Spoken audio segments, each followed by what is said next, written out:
The man with the perfect timing. Yeah. You're not the only person who describes it that way.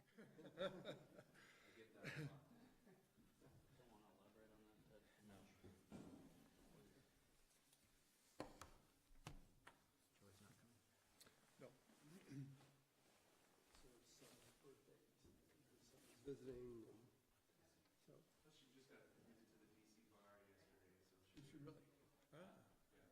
Yeah, I saw that, but I wasn't quite sure. She just said something about the U.S. District Bank.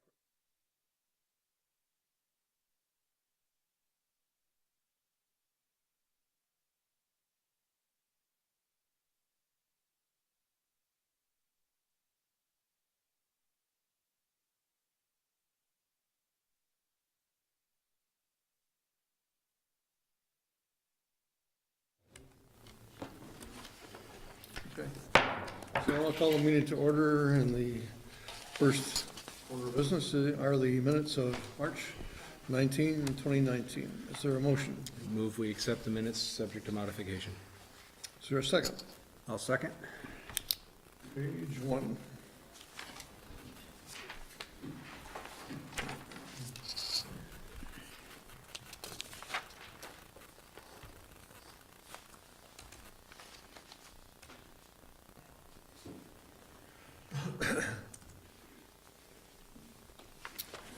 Page 2. One minor thing under number 9, which is sewer allocation ordinance amendment. I wonder if the last sentence, actually the only sentence, would, the latter part of it would be more accurate if it read, noting the numbers indicate the town currently, so insert the word currently, has adequate sewer allocation capacity. Sure.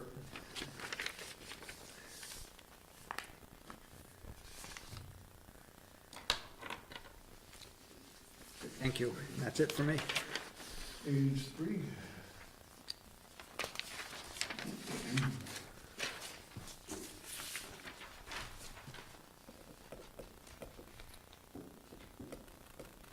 Hearing no more corrections, all those in favor of approving the minutes of March 19th, 2019, say aye.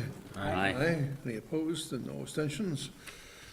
Moving on to public comment. Is there anyone in the audience who wishes to make any comment on anything on the agenda or not on the agenda? Seeing no hands raised, we'll move on to item number 4, the Southwest Chittenden County Conservation Partnership Accord. And Melinda, I think you're going to be talking about this one and a few more too. A few months ago, South Burlington City Manager Kevin Dorn raised the idea of a potential conservation partnership between neighboring towns. This idea came up because South Burlington recently conserved a 300-plus acre parcel right along the border of Williston and Shelburne, and he kind of looked at a map of a lot of conserved land around the area, and thought that a partnership would be a great idea for the towns to kind of try to work together and collaborate on conservation issues in that area. It started out being just, he proposed South Burlington partner with Williston and Shelburne, and then it kind of morphed into a few more towns who expressed interest, Shelburne, or rather St. George, Heinsberg, and Charlotte. So since that issue was raised, representatives of the different towns have been meeting, I guess it met about 3 times, to kind of discuss this idea and try to flesh out the idea a little bit more. And included in your packet is a draft partnership accord, which the group kind of developed, that expresses a mission and vision and partnership goals and priorities. So regional conservation partnerships have been around for a long time, and there's a number of them across New England and across Vermont. And the idea really being that, natural resources are not constrained by municipal boundaries, they cross municipal boundaries, therefore it kind of makes sense to approach natural resource conservation with a more regional perspective. And that also neighboring towns that partner together can often achieve more than individual towns can on their own. And, if nothing else, just discussing how they approach conservation, and you can, learn a few new things, and just, having a better idea of what the neighboring towns are doing as far as conservation goes. So the Williston Conservation Commission has discussed this, and they support the idea of Williston participating in this regional conservation partnership. It is also supported by the Williston Comp Plan, and it really would be one of many partnerships that the town is currently engaged in. I mentioned a few in my memo. The Regional Planning Commission, for one, who also supports this, indicated that they're willing to support this partnership and are providing some services such as mapping for the group.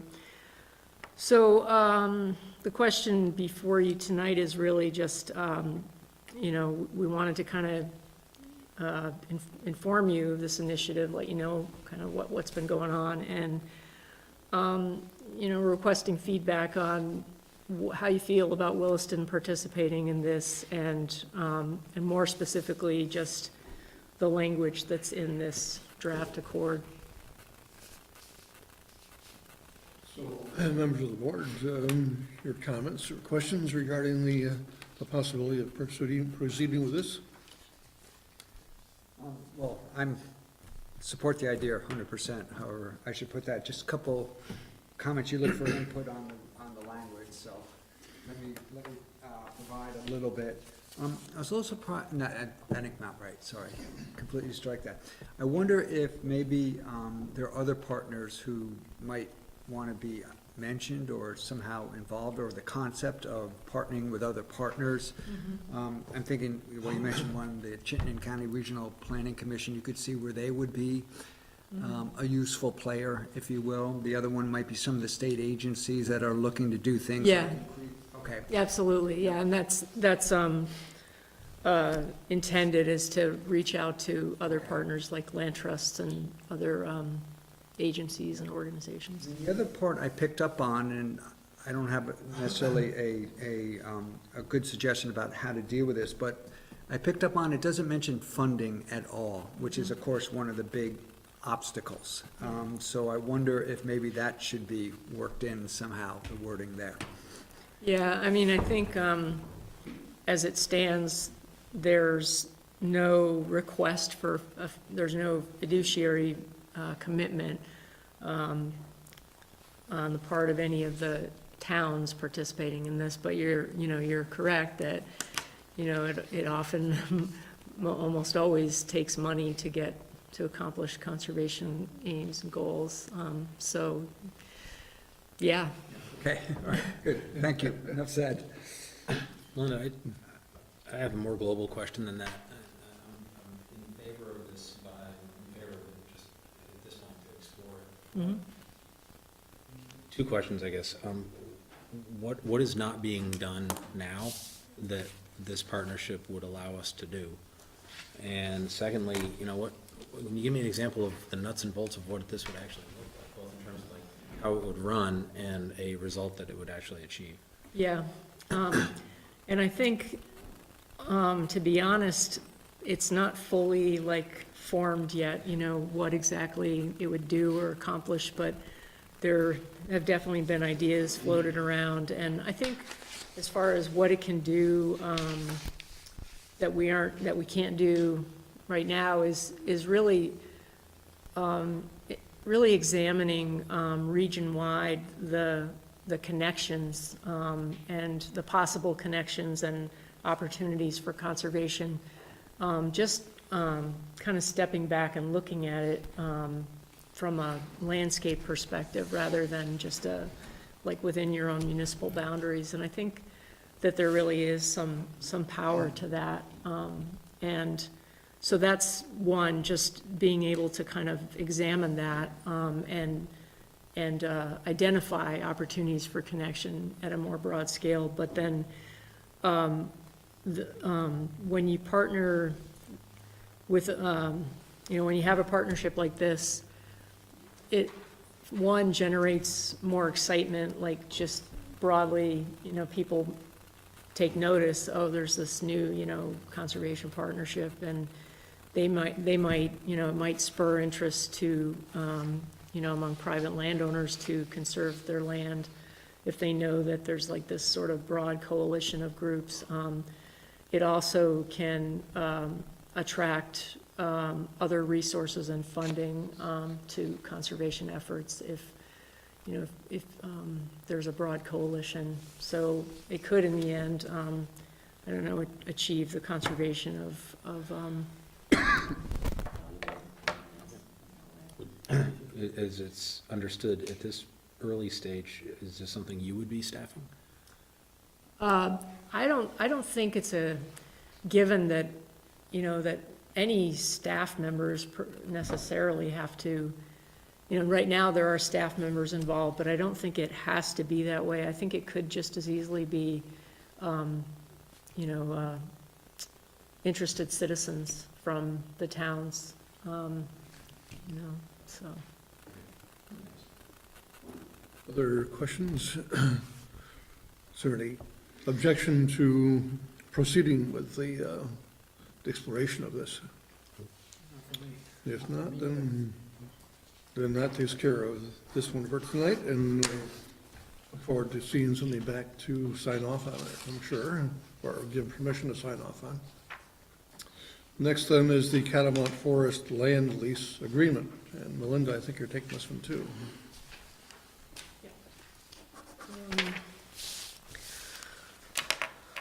So Harold DeGraff is a local resident who has a farm, and he's been leasing the McCullough's land for like the last 5 years, been mowing it for hay. And in the development of the management plan, there is a section on just the maintenance of the meadows, and basically the management plan states that the mowing can continue, but provided that there's some,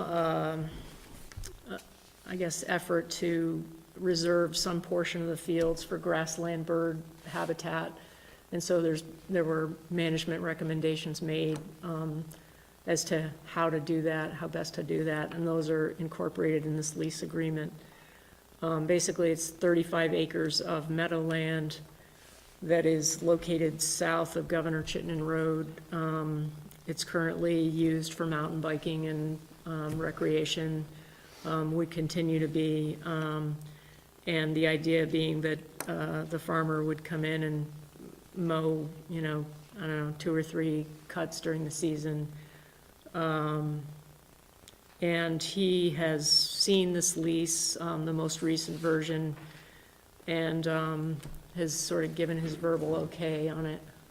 So I'm asking you to consider it, and,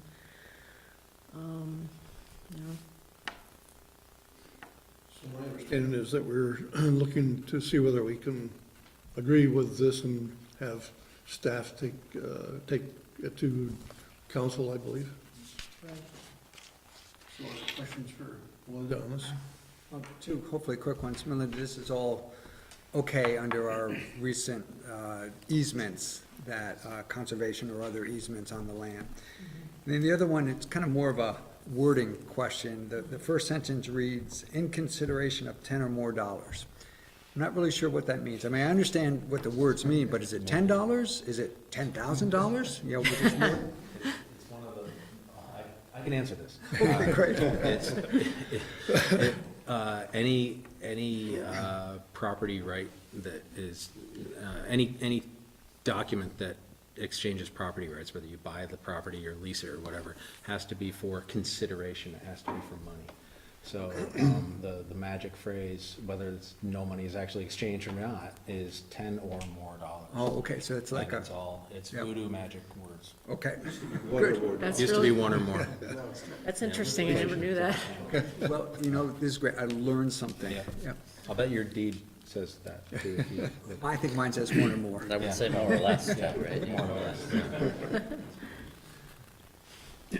Any further questions regarding this? I only had two quick things, and I don't know who to address this to, but for whoever talks to legal counsel. I would say generally, this kind of thing would have a description going back into the land records, like being part of the property, you know, volume 38, page 29 of the Williston Land Records or something like that, so I'd recommend that. The other thing is, I didn't see that this actually excludes other uses. So my thought is if this is really just for haying, maybe it should probably say, you know, that other uses are not allowed, because otherwise there could be, you know, pasturing or something, and that might interfere with our use of the property, but that's technical stuff. Anything else? If not, then we'll see this come back to us after it's been reviewed by council. Next then is the Conant land lease agreement. I think Eric, you're doing this one. So the Conants have leased property on the former Mayhem parcel across from the fire station for, I think, 5 or 6 years now for agricultural use. This board's being asked, this is a renewal of this land lease agreement. Conants have planted corn on the parcel over that time. We've taken the lease agreement. I've had the Conants review it. They're in acceptance of this agreement. Really didn't change much. Linda looked at it as well. And we checked with the State Agency of Agriculture, Food and Markets if they needed to review it, and they said there was a need for them to review it. It's another 6-year agreement. We're asking the board if they will authorize the town manager to enter into this contract for the lease agreement here. So questions or comments regarding the proposed lease?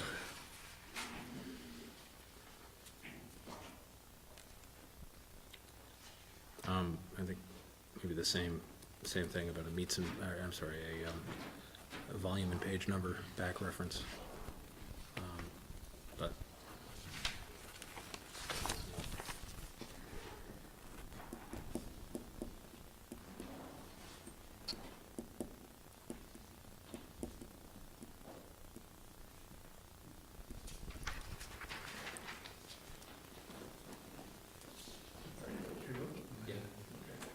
So then a motion would be in order to approve the lease.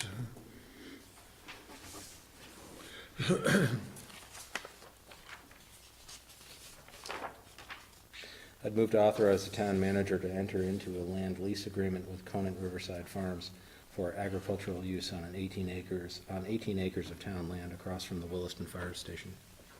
Is there a second? I'll second. Is there any discussion on the motion? Hearing none. All those in favor of the motion say aye. Aye. Any opposed? And no abstentions. And we'll move on to the management plan update on the Lion property, and Melinda, that's you again. So, last fall, town staff worked with the Williston Conservation Commission to draft an update to the former Lion Property Management Plan for your consideration. This property is the 24-acre property behind the town hall. It's under a conservation easement held by Vermont Housing Conservation Board. And consistent with the requirements for that easement, is the requirement for the management plan. And so the currently drafted plan updates the previously approved 2012 plan. So there were some changes. We noted the need for a proper property boundary survey. I noted some discrepancies between our parcel database and what appears to be the boundary. There's quite a substantial difference, and so I think that should be reconciled and a survey done. And then plan was updated to reflect the town's purchase of the solar array, which is on the property. The section on invasive species was expanded. Last summer, we had an intern from the U.S. Fish and Wildlife Service do an inventory of the invasives on the property. So there's a lot of information about that in the plan, as well as recommendations for managing invasives. And then we also had Vermont Audubon do a assessment of bird habitat, and there's some information included in the plan related to that. And then we changed the update schedule from 5 to 10 years, just to reflect the reality that due to lots of other things that we have to do, we're not really able to update plans every 5 years. So, and that's fine with VHCB. And then there's a action schedule at the end of the plan that has kind of a aspirational list of things to do on the property. And we've also added a series of maps that go along with the plan that are available on the website. So if you have any questions, So questions or comments from board members? I don't know if this is a question or a comment, probably somewhere in between. I'm on page 3, and I'm the second bullet down. Talks about provisions were added to the easement that severely restricts structures in order to protect the scenic character of the property. But then it goes on to talk about how, I guess, V-Trans's interest, for some reason, are no longer in place. So I guess my question would be, is that something we want to pursue, to get those restrictions removed? So it says the provisions essentially limit any structures on the property to benches or playground equipment. It's my understanding that under the VHCB conservation easement, that we wouldn't be allowed to put other structures. The other thing about that property is it's primarily wetland, so, Right. you know, there's not really I mean, I don't know. I don't think it would be desirable to like develop it in any way, but. To me, it's kind of that, and I'm not saying I know the answer, but it's also that question of, do we want to just keep our options open? I don't know, for instance, if additional solar tracker type systems or solar panels in general would be considered a structure that would be limited, and would that be in our best interest to have that there? And part of the reason why I pick up on that is, now I'm on page 1, and the goal of the management plans, and interesting, or not interesting, it states one of the goals is maintaining the view from the I-89 corridor. Not that I have any objections to not having a nice view from the I-89 corridor. It is kind of low on my priorities Yeah. in terms of what this ought to be doing. But yet, one of the restrictions on the property is directly related to that. So I don't know exactly where that's going. It's just something I picked up on, and Yeah, I mean, I think if we were to decide that we wanted to pursue that, obviously it would be a conversation with BHCB and, something we could do down the road. In other words, we don't need to do it right now or in the near future. We can wait. If we ever feel we want to do something that might be in violation of those provisions. Okay, good enough. Any further questions or comments? A motion to adopt would be in order. Who can find it first? Yeah, I'm lost. Okay. Move to adopt the former Lion Property Management Plan as presented. Is there a second? I'll second. Is there any discussion on the motion? And just the other thing I want to just pick up on, the Conservation Commission is good with this plan. yeah. Hearing no further discussion then, all those in favor of the motion say aye. Aye. Any opposed? And no abstentions. So we're way ahead of schedule. And I think we're expecting more people to come to take part in the Northridge appeal. So let's move on then to number 10, the community development policy updates. And Eric. So the board was awarded a Vermont Community Development Implementation Grant for the Old North End Community Center in Burlington. Offer programs to serve the greater region and the rehabilitated St. Joseph's School. So the town has managed grants like this in the past, for example, the COTS project in Burlington a couple years ago. So as a pass-through grant, it's required the funds flow through the municipality for this. And as one of the grant requirements, we have to make sure our policies are up to date with the current requirements set by the Federal Agency of Housing and Urban Development, HUD, as a condition of the grant award. So the exercise I looked at was they provided me with a packet of the policy language here. And I went through our town policies and made sure that the federal language was reflected accurately in our policies. So the board in its packet has redlined version of these policies where I found upon cross-referencing we needed to update the language to be in federal compliance. I can go through each one or select ones, however the board would like to proceed at this point. Well, let's start at the top, where the ones that I have in my top, and work down through them, and if there's any questions regarding them, then we can deal with them as we do. And the first one I have is the drug-free workplace policy. So there are a few updates on this one.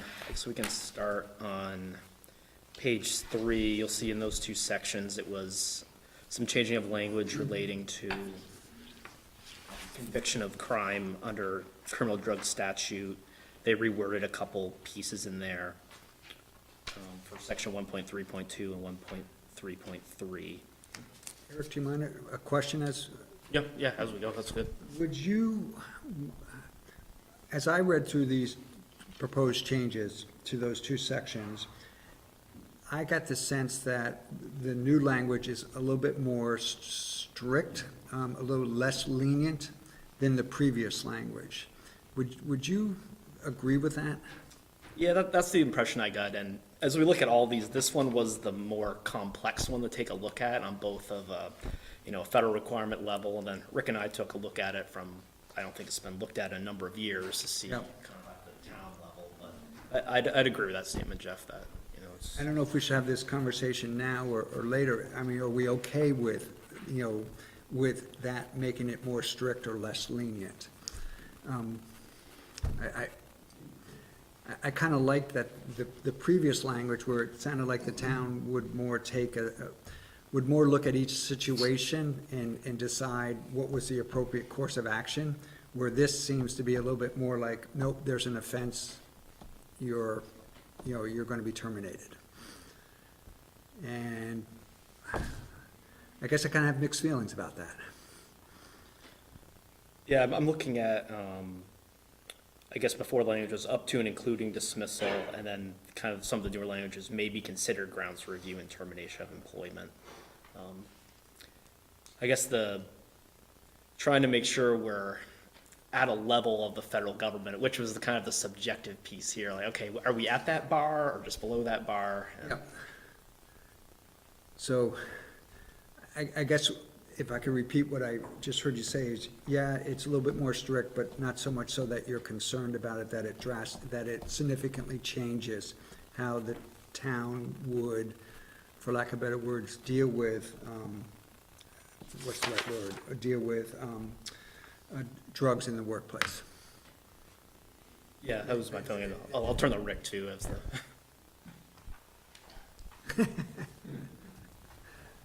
I don't have any further comment, actually. Okay. Any others have thoughts on that? As long as it says may, I think that leaves the door open, for me anyway.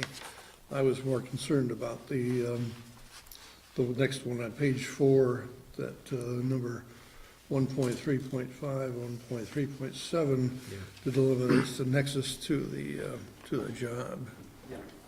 Yep, and this is the one, this wasn't called out in the federal requirements, but as Rick and I reviewed this last week, we were proposing that this might be something to consider striking in our policy, talking about, if an employee is convicted of a drug crime, if there's a connection to their job or not.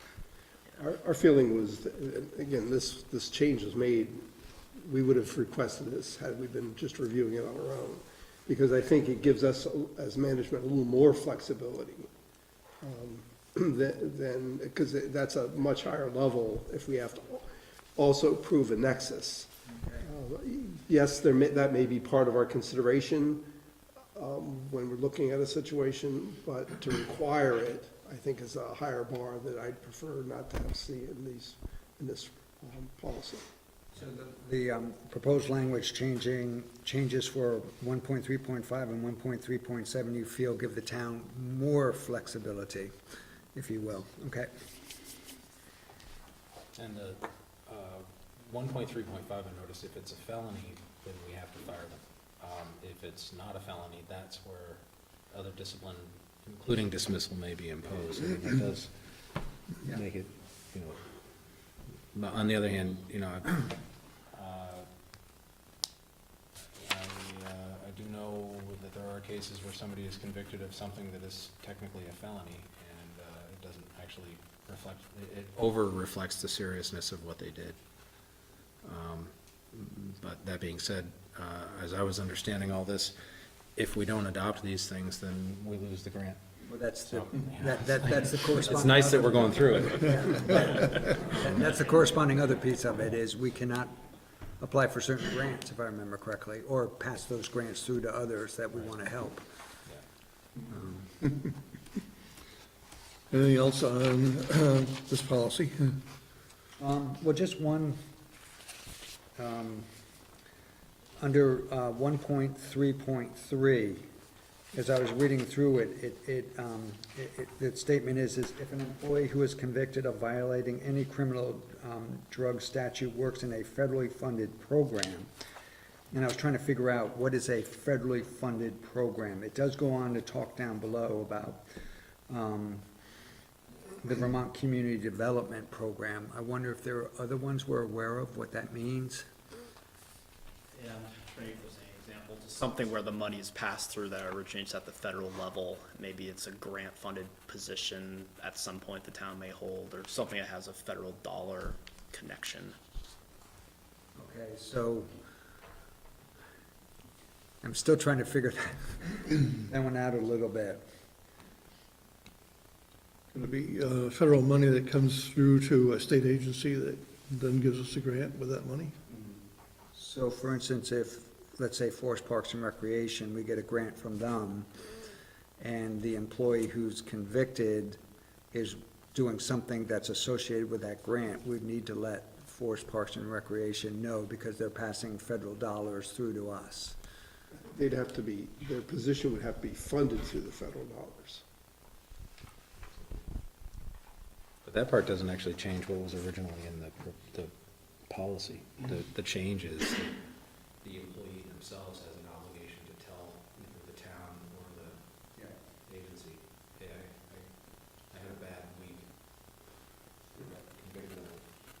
got convicted of a drug felony. And I'm not laughing at, I mean, it's just, yeah, that is a bad week. Yeah, that's. Okay. Any further questions on the drug-free workplace policy? If not, we'll move on to the fair housing policy. If I took a look at this, you'll see I just struck what was in there before and just inserted all of their new language, because my take on this, it's more comprehensive than was in there before. You'll see some of the bullet points. I feel it expands on most of these issues that were in there before, and subject matter of the policy, and using the HUD standard language. It's much more comprehensive, it looks like. Notice it says that there's no discrimination on the basis of a whole bunch of things, and the last, it's a race, color, national origin, religion, or sex, but it doesn't say sexual orientation. What's that too? I think that should be added. I think that there's another part in this where it would need to add that language too, like maybe it's a different one.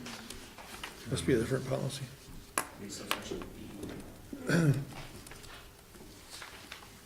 Any other comments regarding the fair housing policy, what should be added? Eric just pointed out subsection B, or paragraph B, is reference to various grounds. Oh, yeah, And so we could add in the same wording place. to that section as well. So we may, in the appropriate motion to adopt, it probably would be good to say that as amended for this particular policy. Are there any other questions regarding the fair housing policy document?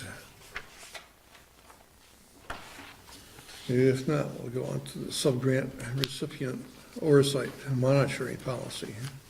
Yep, and from what I could find, this was a new one, so it's looking to adopt a new policy, and the person that would be tasked with this work would be the finance director. It's a role the finance director has filled in the past for any grants of this type, so this is just establishing a policy talking about how we're gonna monitor these grant dollars and various steps we're gonna take internally, internal controls, single audit, practices the town's already doing, but looking to have this formal policy in place.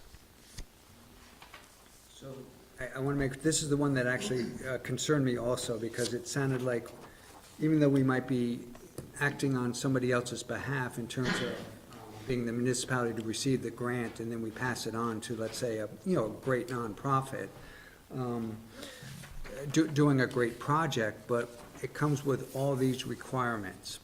So that's how I looked at it, as all these requirements. But what I'm hearing you say is these aren't, and these are not there are no additional requirements to those that we've already done for those grants that we've played this role for already. And those aren't overly onerous, primarily the staff. Yeah, that was my understanding, Rick, you've been. Yeah, Here for these other the ones. burden is on the grant, the actual agency receiving the grant to certify that these things are all done, and then we sign off on that after they certify that it's been done. Okay. So you're not concerned about now having this as a policy? It goes back to one of the lines I said when I opened the meeting a month ago. Do we read all the terms and conditions? We do our best to. Yeah. Okay. monitor these things, Yeah. but it's- Okay. We've not had any problems, that doesn't say we'll in the future, but we do our best to Yeah. fulfill the requirements of the grants. Any further questions regarding this one? Moving on to use of excessive force policy. This was some new language introduced here regarding excessive force of the police department. I pulled the changes that the HUD requirements had to up to what we had in place under the policy section. I had a comment and then a question.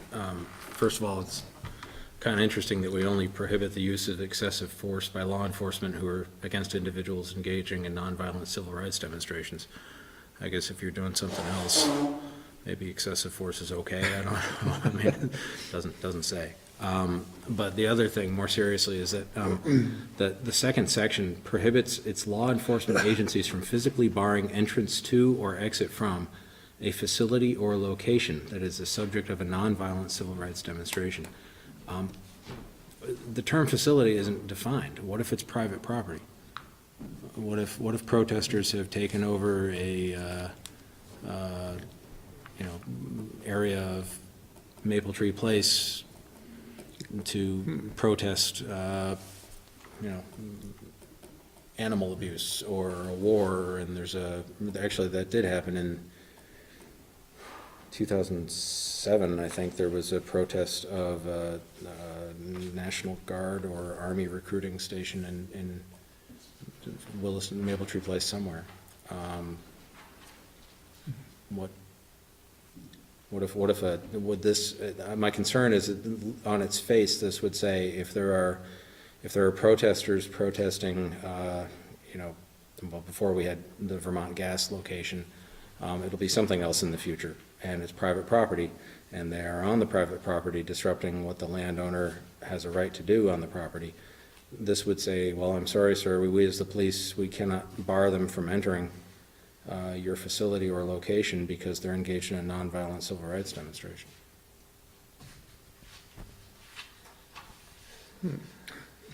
But if, maybe, I just, I think we're gonna have to research that one. It's not one we're gonna have a quick one. yeah. I think we can set this one aside for tonight and not be part of the motion. Right, because we do have a policy in place already on this, and it's just a matter of amending it, so I think we'll have met the intent of the grant site, because we do have a deadline on this, right? Yeah, they have to be submitted by May 1st, so we can respond at the next select board meeting. Oh, yeah. Okay. And the last one is the whistleblower policy. This one, there's a section here. Yeah, Section 7, protections against retaliation. So in this policy, when I reviewed it, we allude to retaliation and define it early on, but this language that I've entered in Section 7 was coming from the federal requirements and talks about it more specifically, so I've inserted that to reflect the federal requirement.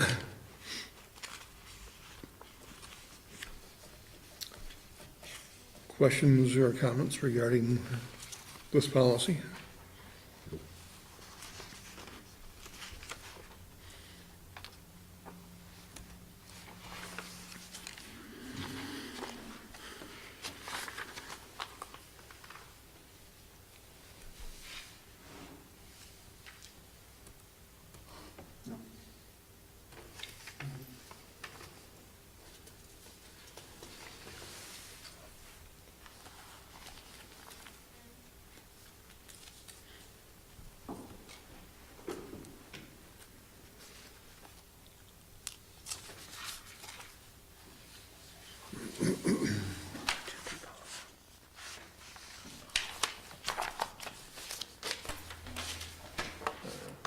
We're still reading it, or is there any, just no comments? Sorry. Other people still reading this, or just no We're all comments? set. No, I'm good. Okay.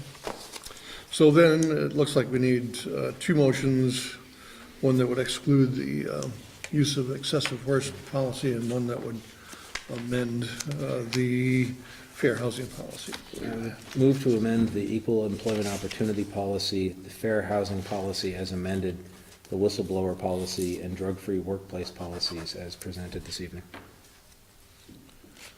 Is there a second to the motion? I'll second the motion. Yes, sure. We actually omitted equal opportunity Oh. policy. We have Okay. to bring that back at I the would- next meeting. I would amend my motion. Is the amended is it second? Yes, I will second that now. With that, Any discussion on the motion? Well, I just want to make sure we're comfortable with, or how do folks feel? Are they comfortable with the changes, that the benefit of being able to either get grants ourselves or pass through grants to good nonprofits doing good projects is worth the changes to our policy, if you will, some of which I'm Would prefer not to make, but I don't have a strong opposition to either. Yeah, I'm okay with it. I have not heard negative comments, so I'm fine with it. Okay. Then if there's no further discussion, then all those in favor of the motion say aye. Aye. Any opposed? And do we need to do the Subrecipient? oversight monitoring? Yeah. I'd move to adopt the subrecipient oversight monitoring policy as presented. Is there a second? I'll second. Is there any discussion on the motion? No, I just hate the word subrecipient. But we have no choice there. There are no whereases at least, so. Yeah, that's a good point, thank you. Yeah, it does get positive marks for that. If there are no further discussion, then all those in favor of the motion say aye. All right. Aye. Any opposed? Okay, so we're still running a little bit ahead of time, and perhaps we can at least start the sidewalk winter maintenance policy review, which is just to take a look at what we have and if there's any feedback to give staff at this point for doing something different. But Eric, you want to talk a little bit about it? Sure.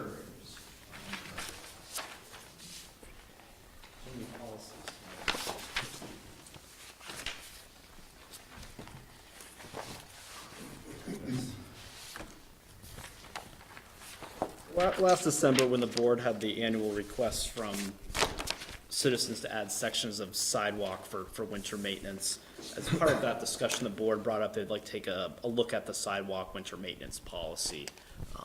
This is why I bring this item back before the board tonight. And another question that was raised during that meeting was how much would it cost for the town to plow the additional sidewalks and paths that it's not plowing right now? And Public Works made an estimate on that. The startup capital cost for that addition would be $143,000 to add the additional equipment necessary. Then there would be an added $43,000 annual operational cost to get that level of service. So I bring that up to answer that question that was raised at that board meeting in December. And then thought for tonight was for the board to take a look at this policy and raise to staff areas you would like further information, research on, recommendations for some policy language that we can do some research on in preparation and bring it back to you if you have any policy edits at this point.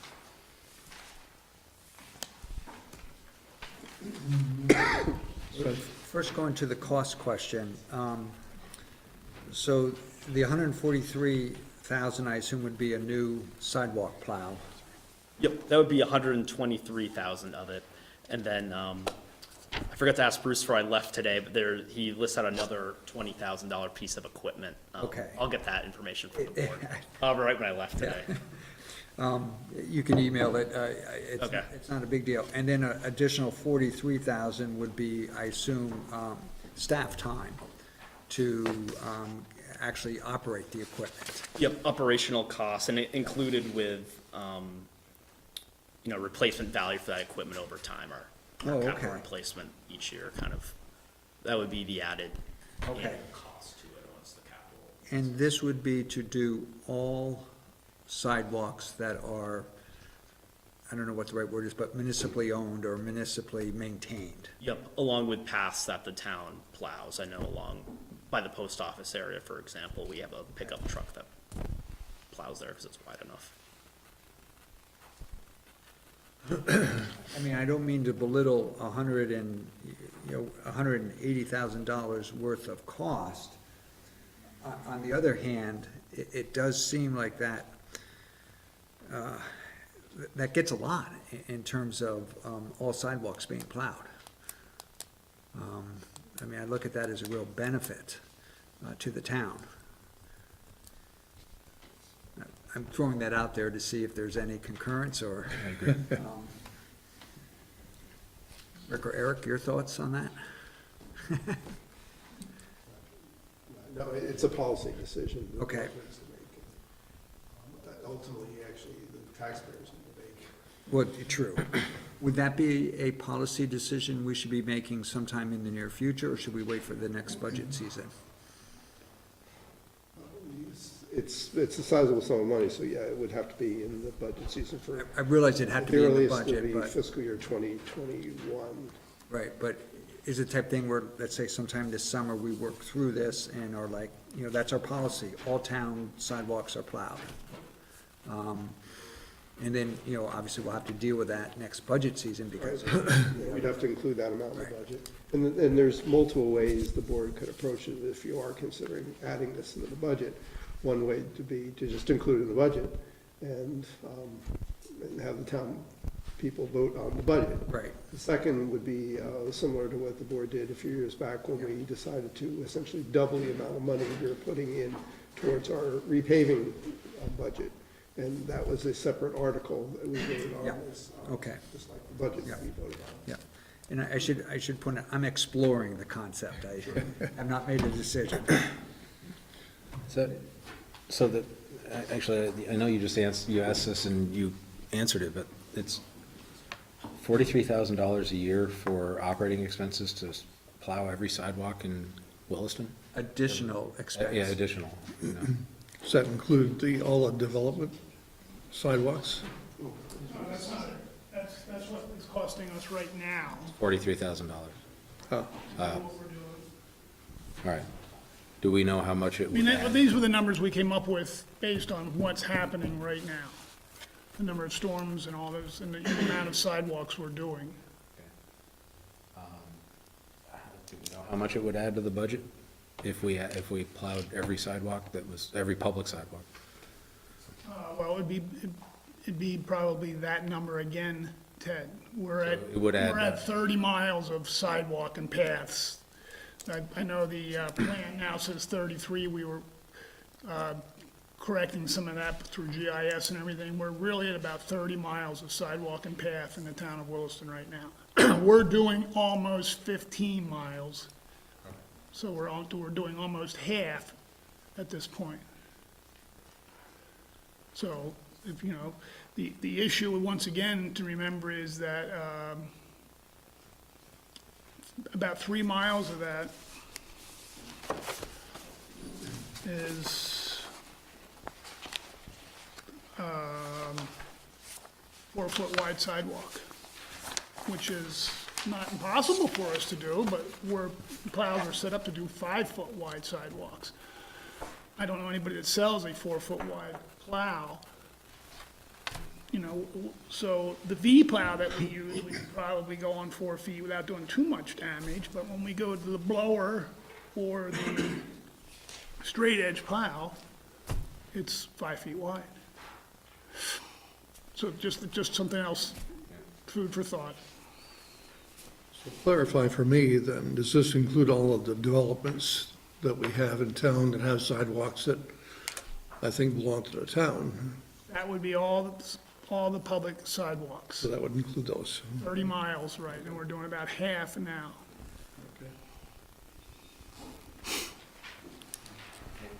Since we're just exploring ideas, I Yes. wonder if this might be something that would be brought up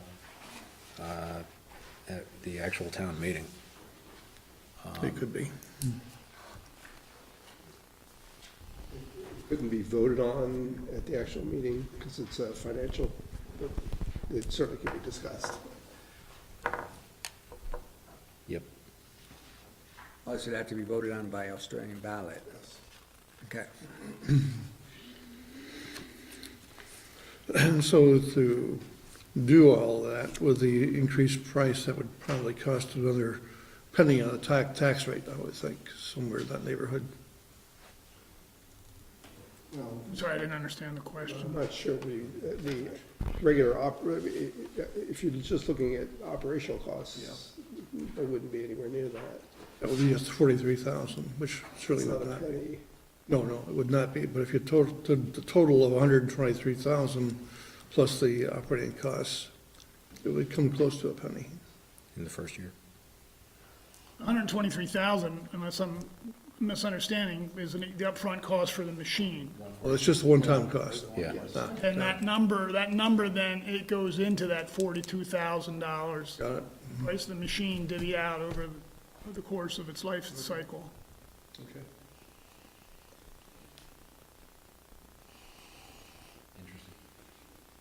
I think that the last time we looked at this, we were looking at part 5.2, which listed all of the checkoffs that would apply, and we were told at that time that almost nobody would apply, would be available for these categories, except for the first one and the last one, I guess. And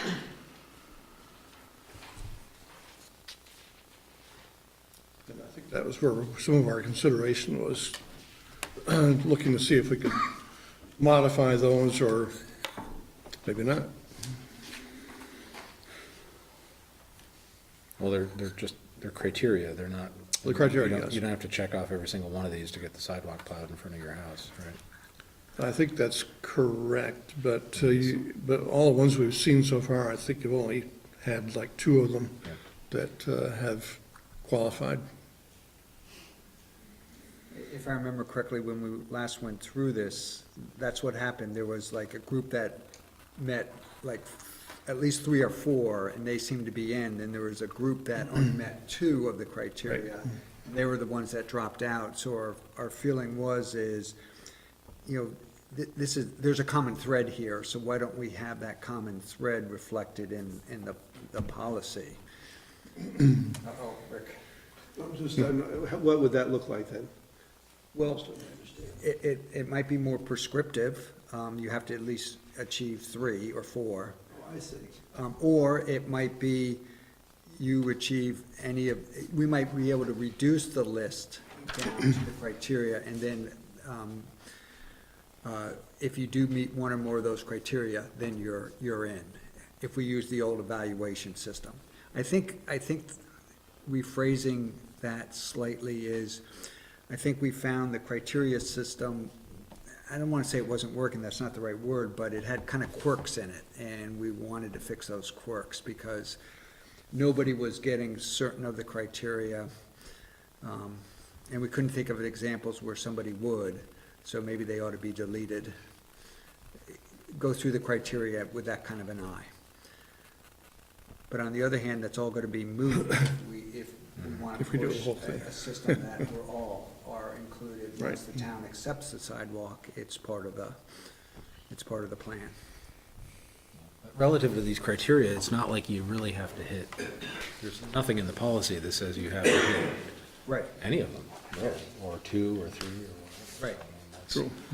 And I think that's what we struggled with a little bit, is, you know, why are these, you know, what should we decide, what should be our, what gets somebody above the line versus somebody who's still below the line of being added to the policy and their sidewalks, and I think we struggled with that last time, and that's what we wanted to fix. We wanted it to be more prescriptive, so it was less subjective and more objective. I think that's a worthy goal. The only thing I'd say is like that one of these in particular jumps out at me, that are there special safety concerns that distinguish this section from others in town? That could be very weighty. Yep. And Yep. so if somebody has that and 1 more, but other people have, you know, Right. well, I've got 3. It's like, well, this senior citizens complex has 2, and, you know, one of them is very important. Yep. So I wouldn't be in favor of saying, you know, if you get 3 or more, you win, or something. You're gonna celebrate when you get home, yeah. Right. You can get really fancy with these things, but often it really doesn't work the way you'd like it to work. I mean, you could assign points, you know, to each category too, and some might have more points than others, like the safety one may have 5 points, and all you need is 5 points. Right, but, and I don't mean to prolong this discussion, but, you know, if safety has a high number of points, but only 1 person is really impacted by the safety issue versus another project where there's hundreds of people using it. But I think that's what we struggled with, was making sure we're making decisions consistently from across projects and also hopefully from year to year when we're asked to do this. So I'm good at identifying the problem. I'm not so sure that I'm good at identifying the solution. We're looking for feedback tonight, not necessarily a solution. That's my feedback, that's what needs to be fixed. Just if I could, something that, when it comes to this sidewalk policy, certainly one of the things to remember or to think about also, or at least we're gonna think about it, is, with the addition of Finney and, the Hamlet, we're gonna have over 3 miles of sidewalk added right away to the list. And then the question is, do we do the sidewalk on both sides of the road? Some of these have sidewalks on both sides of the road. Or do we think about, we just do one side and not the other from a cost standpoint and from the amount that it adds to it? Adding 3 miles of sidewalk is, we're doing about 9 now, so that's about a third. So that adds 2 more hours. If we take on all the other sidewalks also, we're getting close. I mean, the sidewalk machine we do them after the storm, so they don't have to be in necessarily the 4-hour time frame that we try to make a plow route. They can be out there for the whole day, both machines, so. Let me ask the question in a different light, would be is if a decision was made that all sidewalks are plowed, both sides of the street, and it was, all sidewalks that the town has accepted the sidewalks, would that require additional staff?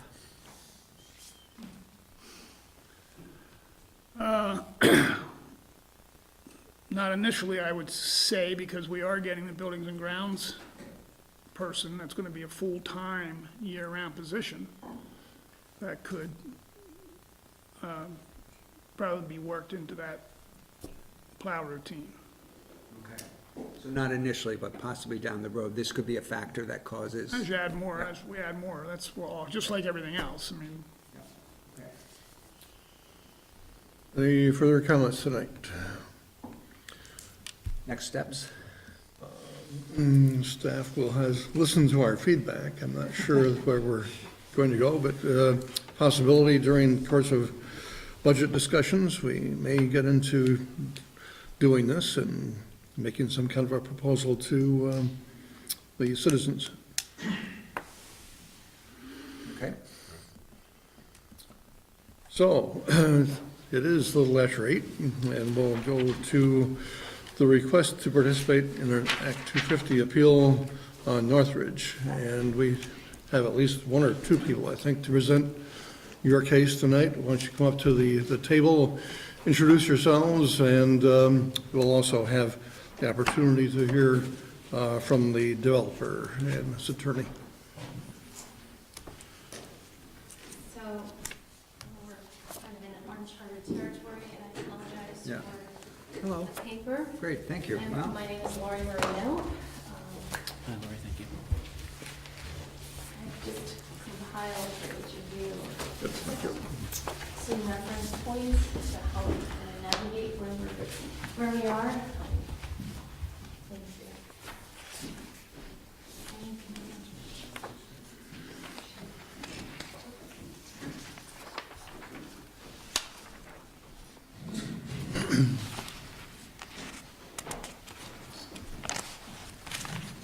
So my name is Lori Marino. I live at 160 Hart Circle in Williston. I have an adjacent property to the proposed Northridge development.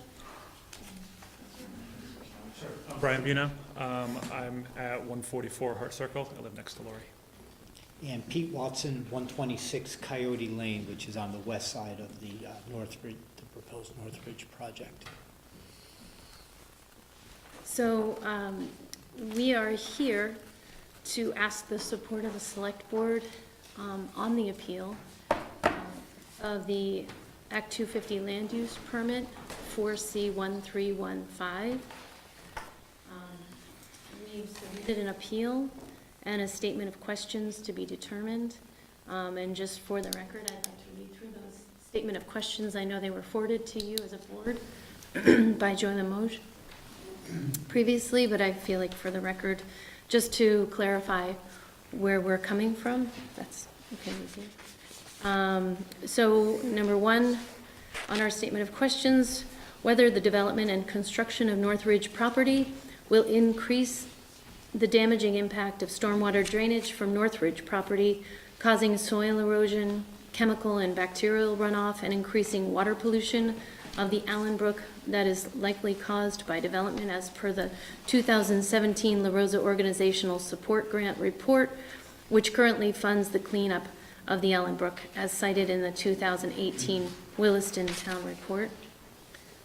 Question number 2, whether the application document 27A, Plan Sheet 23, Post-Development Stormwater Plan allows for sufficient drainage using the existing 36-inch CMP cross-culvert pipe at both the entry point and exit point, where both S/N001 and S/N002 will drain the entire new development. Number 3, whether the downstream side of the area listed in question 2, where both S/N001 and S/N002 will drain the entire new development, would erode, causing adjacent property issues, and sediment loading, where the runoff will drain into the impaired Allen Brook near the entrance to Southridge neighborhood. Question number 4, if the existing drainage in the area of this cross culvert where both SN001 and SN002 will drain the entire new development is in fact too small to handle additional runoff, whether additional sediment loading into the Allen Brook, which is already designated as a stormwater impaired watershed from the section below the culvert, could create an issue with the existing Allen Brook stormwater impairment plan. Number 5, whether the current plans for the proposed development and construction on Northridge property will increase the damaging impact of stormwater drainage from Northridge property, increasing current neighborhood flooding of residential basements, streets, bike path, and sidewalks along Metcalf Drive. Number 6, whether the proposed development of Northridge property will alter or damage the new stormwater retention recently completed by completed by Southridge neighborhood and turned over to the town of Williston. Number 7, whether the construction and development will eradicate existing wildlife habitats and high priority protected birds, insects, and mammals as per the 2015 Vermont Fish and Wildlife Action Plan and officials with Vermont Department of Fish and Wildlife. Question number 8, whether the stormwater runoff from construction and proposed roadways and buildings will damage classified wetlands, riparian buffer zones, and distressed waterways such as the Allen Brook. Whether further impact, number 9, whether further impact studies are needed to assess the extent of the damaging impact of a traffic egress onto Metcalf Drive running over and through protected classified wetlands and riparian buffer zones. Number 10, whether further impact studies are needed regarding impending stormwater runoff into tributaries of the Allen Brook, given the increase in phosphorus in the Allen Brook last summer, which was thought to be caused by the creek's edge construction and new stormwater ponds. See this article in the March 7th Observer. Question number 11, whether further studies can be done on the impact of construction traffic within the Southridge neighborhood. Question number 12, whether Southridge residents are ensured that the Williston bike path along Metcalf Drive is safe for children, pedestrians, cyclists, and pets as per Williston Town Ordinance 1A, given the proposed increase of commercial and residential traffic. Question number 13, whether further, more thorough impact studies can be done around the increased volume of daily traffic flow in the Southridge neighborhood from the proposed Northridge neighborhood via the only egress from Northridge onto Metcalf Drive.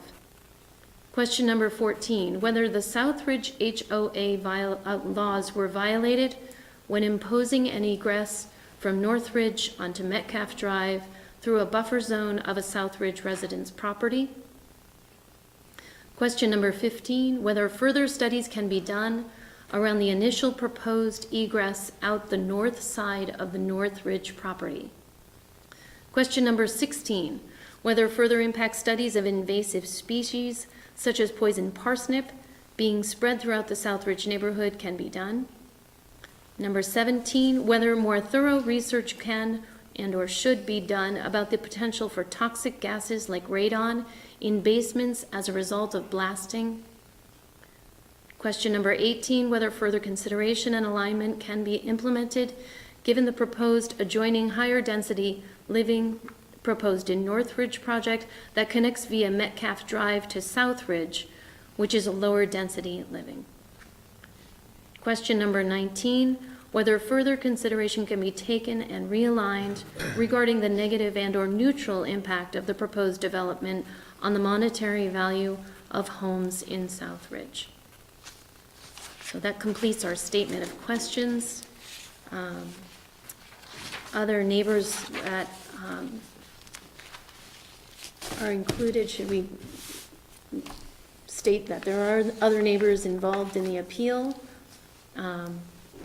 and/or residents?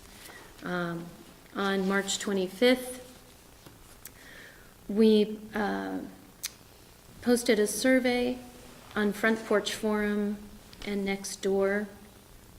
And it was a Survey Monkey survey. The question number 1 being, a group of Williston residents is conducting an anonymous one-question survey to determine public opinion regarding the proposed development of the North Ridge project. Please choose the phrase that best matches your opinion, and please submit your response by March 29th. Thank you. So in that 4-day period, we received about 216 responses. Over 50% of the responses, about 51% of the responses, a little greater than that, were against the development of the project. That being 33% were for, and the rest, about 15% were neutral. We just gathered some data because we thought it would be interesting to see what a wider reach of opinions were on the project, albeit that the permitting process was concluded. We did, as a group, and actually individually at that point, try to participate, and with respect to the process, in the Development Review Board meetings, Select Board meetings, and attending informational sessions and kind of voicing our opinion and concerns as the process was ongoing. Your first piece of evidence in the folder that I handed to you is a copy of a letter from Pete Watson. And Pete, maybe you would speak to that? Let me speak to that, and I actually just talked to Melinda Scott about it, because one of the things that we felt was just, I don't want to say the word inappropriate, but we never even received a response back from the Conservation Committee, and Melinda said that she would re-bring this up, because we felt that the habitat assessment that was done was inaccurate. Now, I've lived at Coyote Lane for just almost 20 years. In June it'll be. And I read through the habitat assessment and basically felt it was incorrect. And I never received feedback from the DRB other than that they had received this. So, you know what, kind of my frustration with this is why do we do a habitat assessment when we know we're impacting the environment of endangered species, you know, or species that are you know, in a decline, and yet there was really no reply other than that the habitat assessment was accepted as is. And I really felt that there was no, like, what do you do with these things? You know, if you're going to conduct one, let's first of all make sure it's accurate, and then 2, what do we do if there truly is a negative impact? Because any of our future projects, I think this is a requirement that has to go through. And so we're going to be seeing more of these. So let's just take an action with here's a great example of where I truly felt that the assessment was wrong, and I, you know, attach photos and, you know, whatever. But you know, the bottom line is we've been trying to speak up and we don't feel we're being heard. And so by that, we have now you know, appealed back to the state with the Act 250 permitting process, because we think there's some things that need to be addressed or potentially stopped. And I know Brian and I are neighbors. Brian, you want to speak to the wildlife in your backyard? I know that. Sure. So I work out of the house, so I have a window facing the back. You know, I'm on a lot of conference calls, so I have a lot of time to stare out the window. And I see a lot of bobcats, a lot of deer. We have a family of red-tailed hawks that come through regularly, foxes, all kinds of larger wildlife who, you know, wander through the backyard, usually coming from the general area of where Northridge will be, and usually exiting back towards that same way. And I'm neighboring to Brian, more in towards the wetlands themselves. I've seen an actual bald eagle sitting on the treetops. And I think you had said the same thing at one point. But I too have had a black bear sitting in my driveway. There was no reference to any of these bigger mammals on the report that was submitted. And that was where I actually spoke. I walked through the Act 250 Commission walk. So I walked the land and questioned the gentleman that did the survey at that point, and then I also spoke at the hearing, the Act 250 Commission hearing, and brought up the point of the missing bear and deer and other mammals that we had seen on the properties, and was kind of given a doubtful,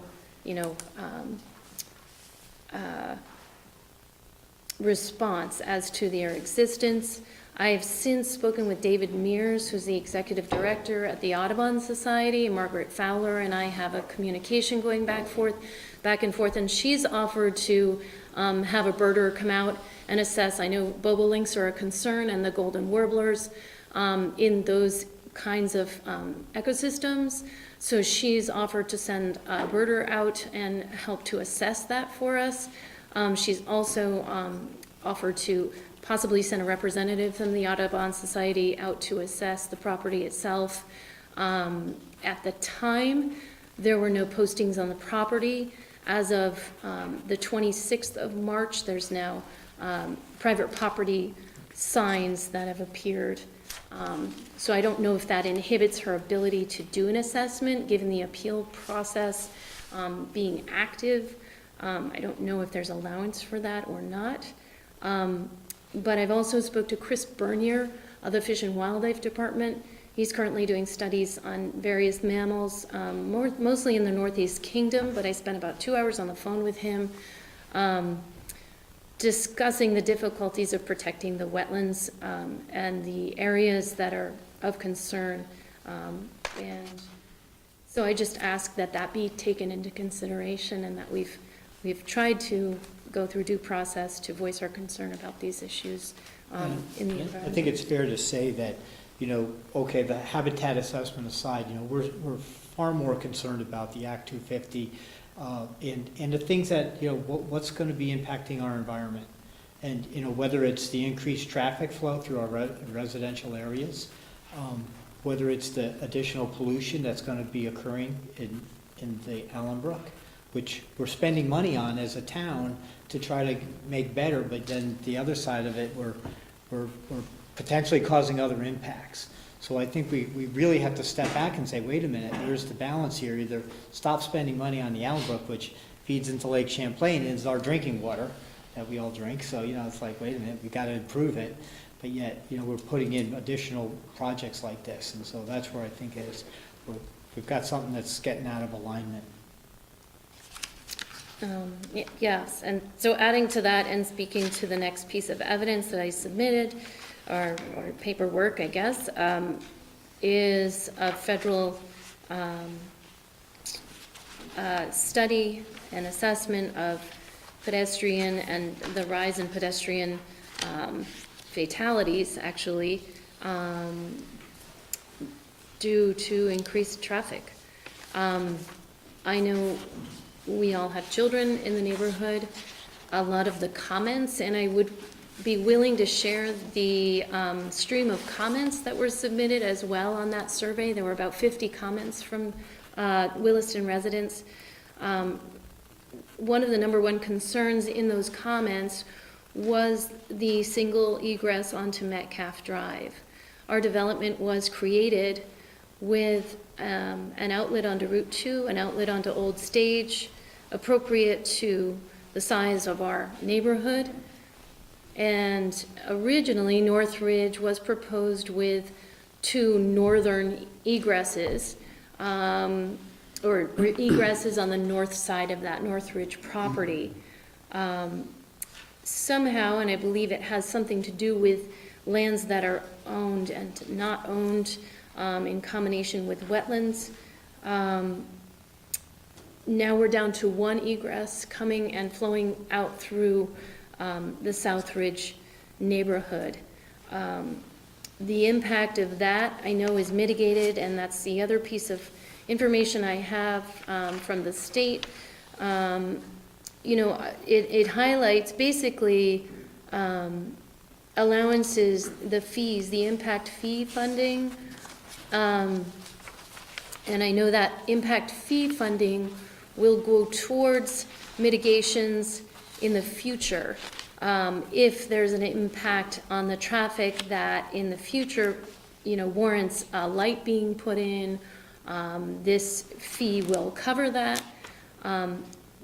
But if there's already impact fees being allowed for, then, you know, there is obviously a concern, as highlighted in the second paragraph, that says that the project's additional traffic will cause minimal traffic delay. So there's an admitted delay by the state already.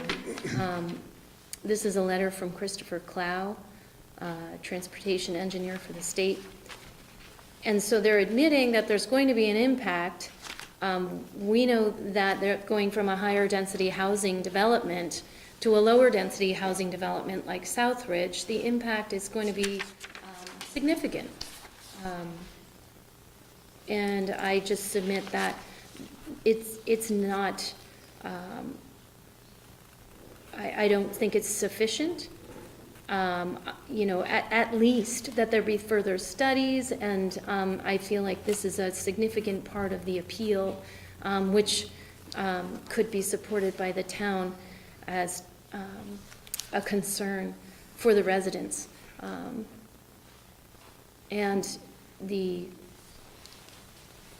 bike path currently is only the sidewalks going both to Allenbrook and the Williston School District.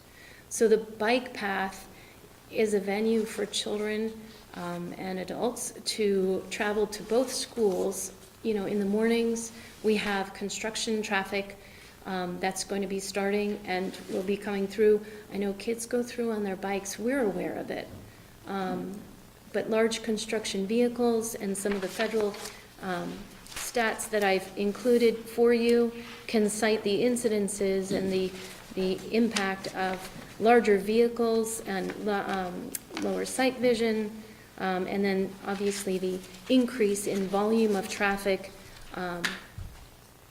We're just trying to keep it in alignment, I guess, with the neighborhood as it was constructed. And I don't think that this was a resolved issue. I don't think it was thoughtfully resolved. So I submit that that's a legal issue that could be supported by the town as needing further investigation. And then the other information is in regard to the stormwater runoff and the impact that that will have on the Allenbrook. The first piece, the letter from the EPA, the solution, community solutions for stormwater management, a guide for voluntary long-term planning. I've highlighted the sentences. Communities cannot afford to wait to address the flooding and public health hazard of stormwater. The curb and gutter gray infrastructure, in parentheses, approach alone to managing stormwater is not enough to address these risks. And then below that, comprehensive long-term planning for stormwater management, integrating stormwater with economic development, transportation, recreation, and other planning supports smart investments and new funding sources. So moving on to statewide, there's a ton of information on the impaired waterway, especially Allen Brook. I just highlighted this from a 303 website. Basically, it's the total phosphorus output from developed properties. And so the impact, if you look at the pie chart, it highlighted in blue, is the baseline annual load of the total phosphorus load from low density residential areas. The green is high density residential areas. The black is medium density residential areas, and the orange is industrial or commercial areas. And if you flip the page, it just gives another pie graph. And that's the total phosphorus load and runoff from paved roads in blue, driveways in black, and unpaved roads in green. Speaking to, with an additional development on the north side of the South Ridge property, running down into the severely or more severely impaired Allen Brook on the South Ridge end, the South Ridge Road end of the neighborhood, of the South Ridge neighborhood. The more impaired waterway is down on the south side. So you're asking to put in a neighborhood, a full development, a high-density housing development north of the most impaired part of that Allen Brook waterway. So all of the runoff is flowing into that more impaired part of the waterway that we're trying to clean up. The last piece of evidence you have in your folder is from the townwide watershed improvement plan. The areas in green highlight areas being addressed. On the second page, highlighted says, the land use changes in the basin have increased phosphorus levels in Lake Champlain, especially the conversion of agricultural areas and forest to develop uses. Down below, restoring the health of the Allen Brook and Muddy Brook to the point where these waters can be removed from the state's 303D list of impaired waters. If you turn the page, they're talking about goals for Allen Brook, which is to be considered stormwater impaired. The approach will be to include development of a flow restoration plan as required by the MS4 permit. And then next highlighted green area says the purpose of the flow restoration plan is to identify stormwater treatment practices, including retrofits to existing practices that will be recommended for implementation in an effort to achieve established total maximum daily load, flow targets, and eventually to allow the impacted stream to be removed from the state's list of impaired waters. In pink, because the pollutant of concern in waters designated as stormwater impaired is stormwater runoff volume. The practices identified in a flow restoration plan are specifically targeted towards reducing peak stormwater flows that enter a stream. So this is within our own townwide watershed improvement plan.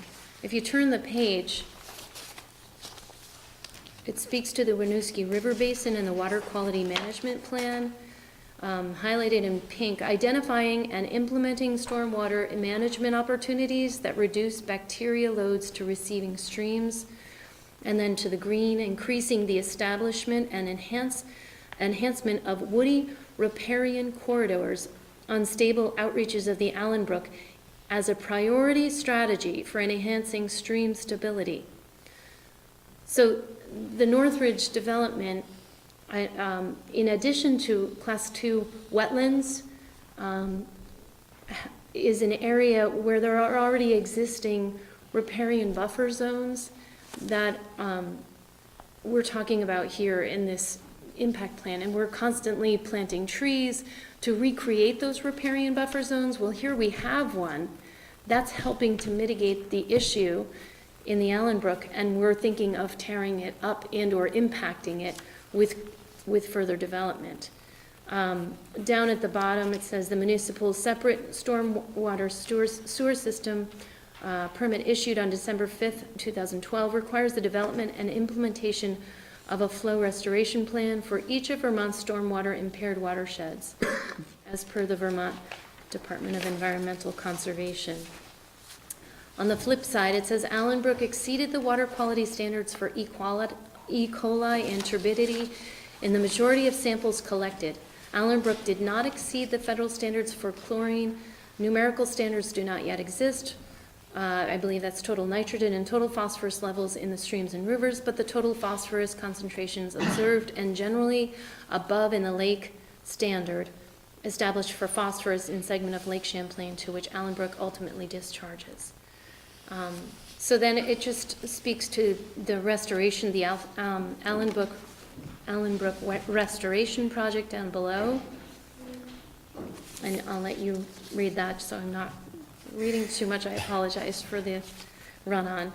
But I do think it's vital. Allen Brook, it says, under 3.1.1.7, Allen Brook is listed as impaired because of diminished biological integrity due to excessive stormwater flows. A total maximum daily load for excess stormwater in Allen Brook has been developed by the Vermont Department of Environmental Conservation and subsequently approved by the EPA, Region 1.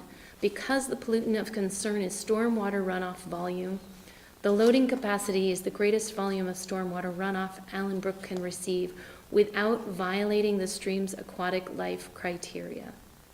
So I really think that speaks to, why it's so important that we really reassess what we're doing with destroying, certain areas that are vital to the health of that waterway that we're trying to restore. And we're spending, we're asking for grants and cleanup monies from the state and other services and groups. And then we're kind of contradicting. It's a little bit of an irony that's going on, I see it as. And then the sediment load is on the last, or the next page, and it just says that the objective of the plan was to develop an alternative approach to restore Allen Brook and more generally, determine a cost-effective means of restoring waters impaired to non-point sources. So, and then it just gives a couple of pictures of impairment areas. I think it's fair to say, when you talk to alternative means, a project like Northridge, yes, it has retention ponds or detention ponds.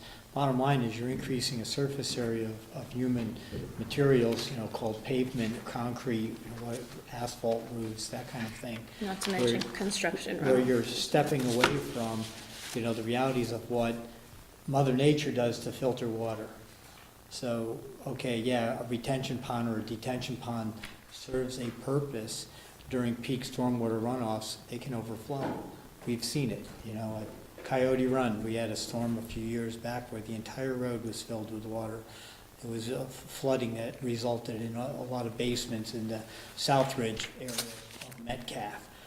So hopefully some of those things have been addressed by the cleanup of some of the ponds there.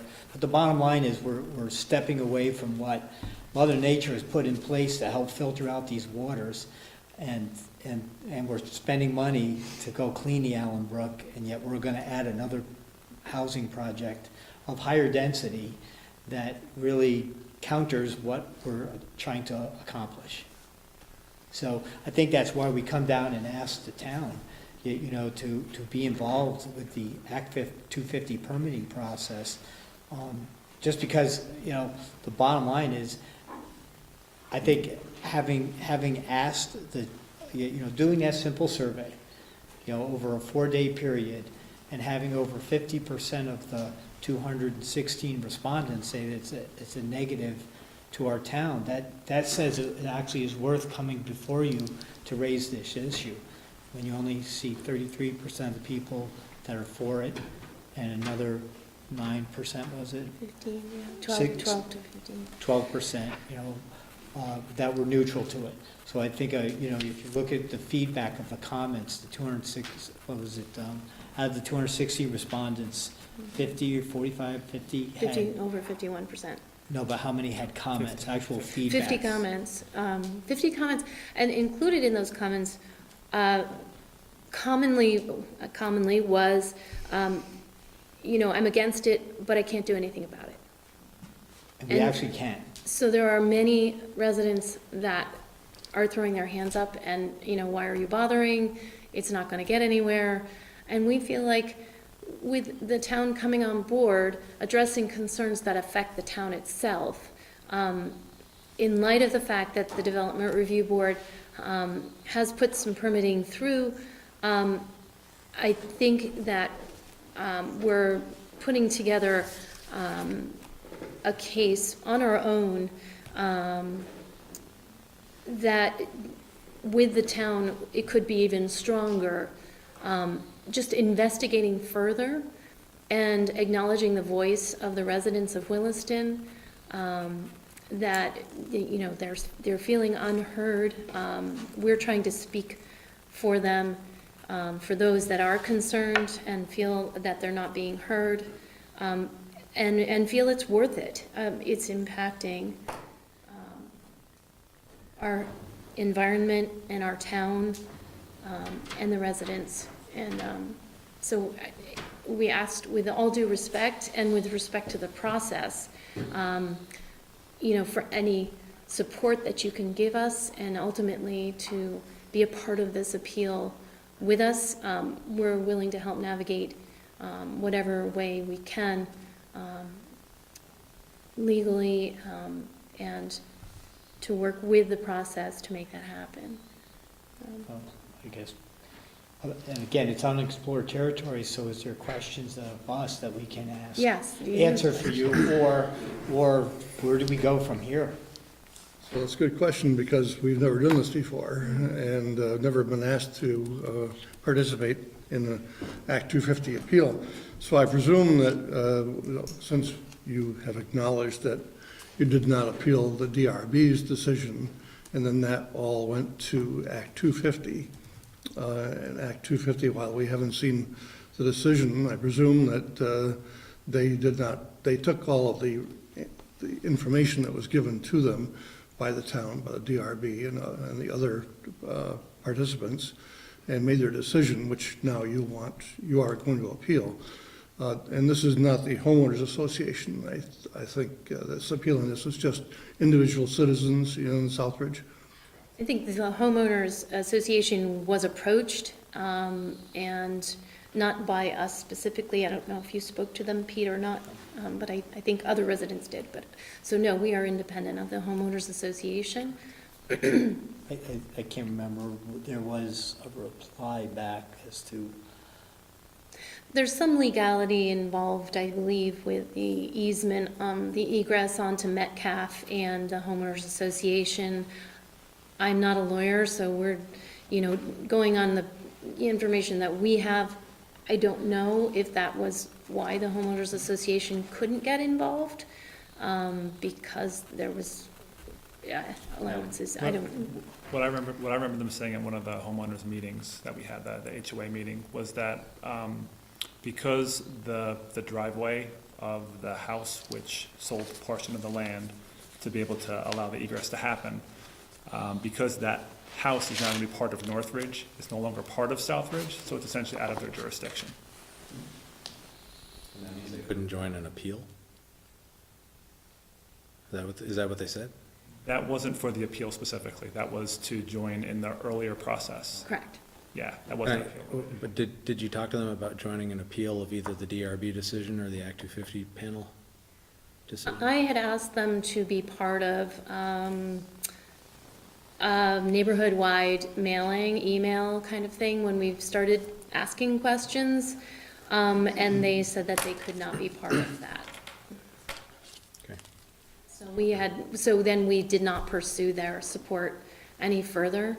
Kind of felt like there was a closed door there. I know there is a member on the Development Review Board that's also on the HOA. Again, I think there I might be think two some, of them are. yeah. They both recused themselves previously. So the Okay. bottom, Coyote Run is not part of that Southridge homeowners. Correct. Let's just say that. so the question that I think that we're all interested in is if the town were to join in the suit, what do you think our obligation would be?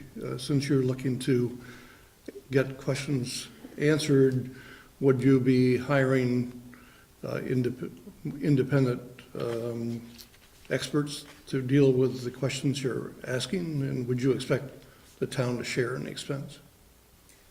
Certainly would be appreciated, yes.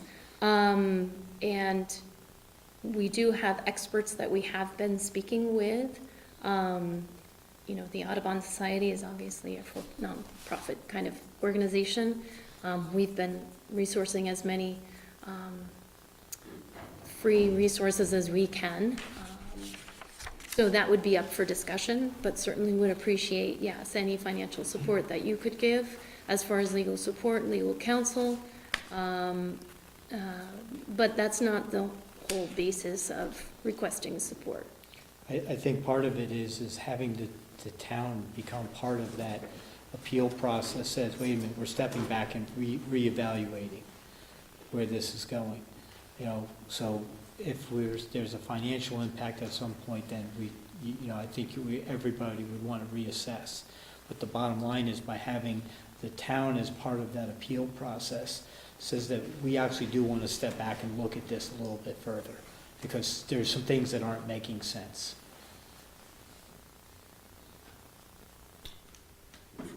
Further questions? Well, just sort of the history of it. So the DRB issued its decision. Was that decision, or the permit, I'm not sure if it's called a permit, that was issued, was that appealed? Well, the Act 250. No, this would be, I assume, before Act 250. No. Okay, so the actual DRB's decision was not appealed. And please don't read anything into my No, question. I just, No. I don't think that it was. So, yes, it was not appealed. Yeah. And is there a reason for that? So I'll speak for myself anyway, when I felt that, when I gave some rather convincing evidence I felt about the habitat assessment, and when that was basically brushed off, I felt I wasn't being listened to. And it's unfortunate. Scott Riley's a friend of mine. You know, I don't hold anything against the DRB. I just felt that, wait a minute, you know, if we're gonna blindly accept these types of assessments, one, why are we doing them? And two, if we're gonna do them, let's make sure they're done right. Wouldn't that be a reason why you'd appeal it to the environmental court? Well, that's why we're here for the Act 250. I may have missed the window. Act 250 is completely different than the Yeah, environmental court. I may have missed the Get that? window on doing an appeal at the state level, so I have to accept my missing a calendar date. Yeah, okay. So, and, yeah, I have a different personal reason. And so I was trying to stay very low profile in this whole issue, with respect to people that I'm related to. So it took me a while to speak up and get to a point where I felt like a more assertive voice needed to be used. So I was trying to listen and assert myself at meetings without being on the official side of the record. That being said, And I think we've kind of, I won't say reversed that, but, you know, we're at least in a place where the state is listening now. yes, I was encouraged. Once I started to speak up, and it was, yeah, something that was okay for me to approach in a more vocal way. Personally, I got, I wouldn't say encouragement, but I was certainly supported very heavily by the Act 250 Commission members, 2-hour conversations on the phone, supporting all that we were doing because we were acting independently at that point in time. And so I got a ton of support and encouragement to stick with the process that we were going down. So I apologize that I didn't speak up, and I regret possibly not speaking up earlier, but there was a personal decision in there. And again, this next question is, do not read anything into it. It's more exploring. So you provided a slew of environmental, safety, quality of life type concerns, issues you have. So my question is there a project on that piece of land that you would support? I think, A residential, I guess I should say. right, yes. So I think that it was originally zoned, I believe, back in 87 or 89 for development, just like Southridge. And they kind of put it on the back burner. So I know that that was always in the works, and it's always been on that development map. And we have Southridge, and then now 25 years later, well, probably earlier than that, Coyote Run. Coyote started the actual 2000. houses at 1998, I Yeah. think, was when that project was, Right, either 98 or 97, when the Coyote Run project started. right. 5 houses went in, went on hold for 4 or 5 years, and then the rest of the development went in. Yeah, so the process went, Southridge, my house, I think, was the last one built in 94, and then 98 was Coyote Run, or 97. Now we're 25 years later, right? And the idea of Northridge started with an egress or 2 egresses out the north side of the property. So that would have looked a lot different had that gone through. But now you've got a development that's been there for 25 years. You've got habitat that's developed on wetlands that are now vital, because I don't know how impaired Allenbrook was at the time of the idea of Southridge, Northridge, right? So now you've got a vitally impaired waterway in Allenbrook, and Northridge will impact it. And then all of a sudden, those 2 egresses out the north side of the property have become one down into the low-density house, did I misstate that? Oh, okay, down into Southridge, yep. And so everything has changed. I think from 1987 on to now. And the 1 egress is one of the bigger issues, as well as the environmental impact. So would I approve of any residential properties up there? I don't know, as a group, we haven't really discussed that. I literally would have to I see what think would be proposed. but- What the proposal is, because I think circumstances have changed. Right, and I think you said it correct, Lori, we look at, let's mitigate some of the problems that we have before we create additional ones. And so I'm saying a pause button is not a bad thing right now. Let's make sure we're spending our money and our time in the right way. If there's better solutions out there on how to handle these kinds of developments. I mean, it's a bigger question for the town, that we have to look at as we develop. Are we truly worried about our Allenbrook or our residential walkways, or, whatever it might be, as we further grow our town, where do we say, no, this isn't, we've got to slow down our growth in this particular area of the town, or not, but I think right now, we're asking for a pause button, and let's make sure that we're doing things correctly. Especially on this particular piece of property that we see as environmentally vital, and it didn't work. You don't own land to have the 2 northern egresses. I'm sorry, you don't own that land. And if that's, the issue, you're impacting a whole neighborhood. because you don't own land. Well, you may have to say, that's not gonna work. I think there's another way to look at it also, is the north end of the Northridge project. There's an egress point. Well, that is the potential for even additional expansion at some point, maybe. And that's where I say, wait a minute, question mark, where do we stop all this? I have a question. I just want to reach back, and I'm going to borrow Jeff's words as well. I'm just trying to understand the scope of kind of the history where this is coming from. Your concerns, and obviously the evidence that you've put forth this evening is a little overwhelming. I haven't had a chance to look at all. Sorry. No, but that's a good thing. trying to be thorough. Information is always a good thing. Were yourselves or anybody else in the community following this through the preliminary permitting process of the DRB as this was going forward? We attended several meetings, you can see the sign-in sheets, and submitted evidence and spoke.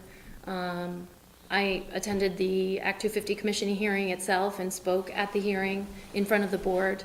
I went to the Act 250 Commission walkthrough, but at the town level, yes. Pete was there, I've seen, and other neighbors speaking up. There was a slew of neighbors in the beginning that attended, and they've all given up. So they're no longer following just because they got frustrated with the process. Okay, that helps. Thanks. And Lori, we talked about this a little bit on the phone Yeah. earlier today. And my sympathies are definitely with you, and to some degree with myself, because this is gonna impact traffic in front of my house pretty significantly. But let me say and ask a couple of things. That one of the difficulties that I'm having is that, is one of process, that, which is important. Because, if we're not a nation of laws, I know that sounds grandiose, but it's actually true, even at this level. If we don't follow our own laws and procedures, then, what's the point? The town has adopted a stormwater ordinance. It has, as I understand it, the Development Review Board has to assess stormwater as one of the issues in granting a permit or not. I'm assuming that was done. It doesn't sound like it was done to your satisfaction, but it sounds like they did apply that criteria, or else, they would really messed up. Then there's an Act 250 hearing where at least some of the criteria overlap. So an entity of the town of Williston, following the procedures that the select board through ordinances and policies have adopted, applied those policies and ordinances and came up with a result. And then there's a state procedure that does the same thing. And what's being asked is that on behalf of all of the people of the town, that the select board say, you know what, that's neat that our town, this other board approved all this stuff with the policies that we adopted when they applied them. That wasn't appealed to the environmental court. Now there's an Act 250 thing, so we're gonna run it around over here and try to stop the project, even though our own policies and procedures were applied and the policy was approved. So, I don't know if this is a question, but if you have insight into that, I mean, that's a huge problem for me. Because again, it's important that we follow, our own rules. Absolutely. We want to make sure that this is respected and done in the, following the process in every legal respect. We are doing our best to do that. The one thing that came to mind when you said that was a development review board meeting that both Pete and I were at. Two things came to mind. So Pete submitted this letter to the development review board and received no reply, right? So in those instances, I feel like the development review board was not hearing our voice and or responding and participating in the process in support of residents. We attended one development review board together, a meeting together just by chance. And that morning at about 6:30, 7 o'clock, I heard drilling out my window. I heard this noise, loud noise. So I walked over, because I'm 3 houses down, and there's a big drill on the property already. Well, the Act 250 permit had not been granted at that point, so there shouldn't have been any activity on the Northridge property, but there was a commercial driller, huge drill, in someone's backyard at 6:30, 7 o'clock in the morning. I made a video of it, because it woke me, I was like, wait a minute, what's going on? Pete spoke up at the Development Review Board meeting, Nobody knew what was going on. and he said something, and asked about it, and, there was, the BlackRock was addressed and asked about it, and, knew nothing of it. So then I had taken a physical picture, so I had brought the picture with me and stood up and showed the picture. And the reply to that was, and I said, here's a picture of the driller. It's their property, they should have awareness of who's drilling on it. So it didn't seem to make a lot of sense that they didn't have knowledge of that. And then the person on the Development Review Board, I questioned and I said, are you, supporting the residents or the developer? And I said, it feels like you're not supporting the residents and hearing our voice in our concerns. And then I was told, in a not-so-kind way, that he was, in fact, responsible for supporting the developers as well. And I sat down. So we feel like we've been part of the process in the town, and at that level, maybe weren't heard. And that's why I guess we're concerned that things were not addressed thoroughly enough. The habitat assessment, the first, if you look at it, as an example, if you look at the initial assessment, the gentleman checked squirrels and birds and, possible deer, and that was pretty much it. And, I asked what time of day the assessment was made, and did they come through at multiple times of day, and there was no investment there. So, yes, there was a process. I'm not sure that it was I felt it was more of a check the box. And thorough I'd- process or a respectful process. I'd also call out too that the appeal is also part of the process. You're doing an Act 250 appeal, right? Yeah, but there was a chance to appeal the Development Review Board. Yes, exactly, yeah. That was not done. That did Yeah. not happen. That's probably shame on us for not having spoken up sooner. For multiple reasons. I wish I could have. but- So I'd like now to give an opportunity for representatives from BlackRock to give a short rebuttal, and I don't think we're going to be making a decision tonight, but thank you very much for all of your. Thank you. Thank you for your for time. hearing us and your time. Appreciate it.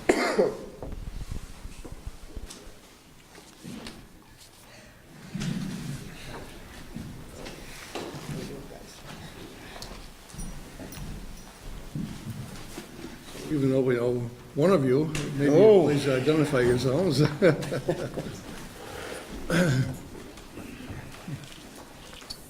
Well, good evening. Chris Roy, and I represent BlackRock Construction. This is Ben Avery, who's been involved with this project, and why I would like to start our short presentation out by pointing out that we agree with a lot that was just said about the issues in this particular project. In particular, all of the issues that were cited have always been treated as being very important, and that's why over the course of the last 3 years, BlackRock has gone through multiple layers of review with the town, with the state, with consultants, and with Act 250. Excuse me, I gotta grab one other thing here.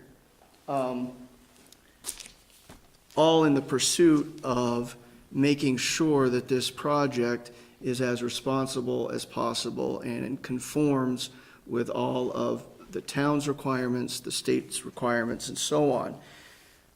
The first submission for pre-application review happened back in the summer of 2016, so we're talking almost 3 years ago. And in September of 2016, the pre-application review was approved by the DRB, and some of you may know how that works. You go in, it used to be called sketch plan review. You'd go in with a conceptual design, and the purpose in Williston is to get some feedback as to ways that the project might be modified to address some concerns or points made by members of the public and the DRB. And it also allows you to then move forward to the growth management allocation process. So that process took place, and then over the course of the next several months, the project was modified based upon input from the DRB and members of the public. In December of 2017, Public Works submitted what was quoted as an extensive list of comments in the minutes. In January of 2018, the Conservation Commission submitted its thorough review of the project. And then 3 hearings were conducted in early 2018 before the DRB with respect to the discretionary permit in January, February, and March. And if you look at those minutes, which Matt appended to the materials that you were provided with, you'll notice that Ms. Marino and Mr. Biono did not participate in any of those 3 hearings. There were some members of the public who did. They were not among the members of public that did. Ultimately, a discretionary permit was granted. As part of that, the recommendations of the Conservation Commission were included as conditions. As part of that, the comments from DPW were taken into account. So in March of 2018, the town's DRB, applying the town's zoning bylaws and the town's plan and other policies, approved the discretionary permit. No appeal followed. So at that point, BlackRock moved forward with a town permit in hand, and on the basis of that, started to pull together the additional applications and so on that are needed with respect to Act 250. The Act 250 application was filed in September of last year. The state wastewater and potable water supply permit was issued later in September. In October, the state stormwater permit, dealing with all of the stormwater issues that you've heard about, was issued by the Agency of Natural Resources. Later in October, the state wetland permit, dealing with all of the wetland issues that you've heard about, was issued. And on November 8, 2018, the Act 250 hearing was heard by the District Commission. Meanwhile, in November of 2018, the way the town permit process works, you then submit, after your discretionary permit, all of the follow-up paperwork, permits, and final plans that are required. Those final plans were approved on November 27, and in January of this year, the Act 250 permit was issued. I would note that none of the permits were appealed leading up to this Act 250 permit. I would note that every decision by a board or commission to hear this project has been unanimous. So I think that that is reflective of the process, to build on what Ted was saying, the process that is built into our system of regulating land use to ensure that projects are done responsibly. And as a result of that process, substantial changes were made to this project. The number of units, the configuration of the units, the design of the units, the road network. There were 4 visits by the Agency of Natural Resources on site to address habitat and wetland issues. More than half of the property is set aside as part of this project. As I mentioned, the Conservation Commission's recommendations were included as conditions and accepted freely by BlackRock. So that's the process, and ultimately, and just to be procedurally precise, right now there isn't pending an Act 250 permit. We found out today from the Environmental Court that it's being sent back to the District Commission to deal with motions to alter that were filed. I will say that Mr. Watson was not granted party status in the Act 250 proceeding below, so will not be able to participate as an appellant with respect to Act 250. I'll also state that the notice of appeal that was previously filed by Ms. Marino on behalf of a number of other residents named residents who did not authorize their names to be used as appellants, and they've had to withdraw their names from those proceedings. Excuse me, that's not true. I'm sorry to interrupt. Well, you can ask Mr. Bates if that's true or not. He filed it with the district commission. Verification, and not all of that is true, and any motion to alter, there's a request to add, I believe.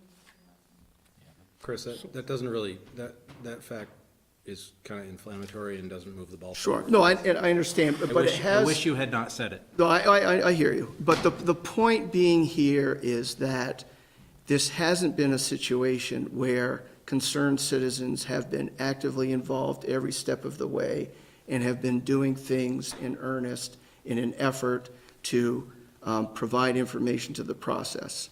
And I just wanted that to be clear here. There have been any sorts of things that haven't taken place or have taken place which have put this in an unnecessary posture where it stands right now. So where are we at as far as this goes?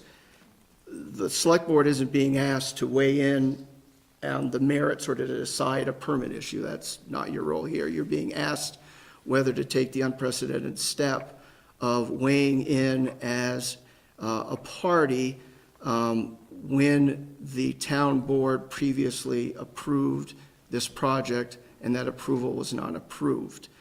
And it does not take a lively imagination to imagine scenarios going forward where if this request is granted, that you're going to find those agenda items on for your meetings more frequently in the future. For instance, I live in Brennan Woods. Right now, Adams Construction has a subdivision next door that some of the members of my neighborhood have been participating in, objecting to some of the issues because of connections between that proposed subdivision and Brennan Woods subdivision.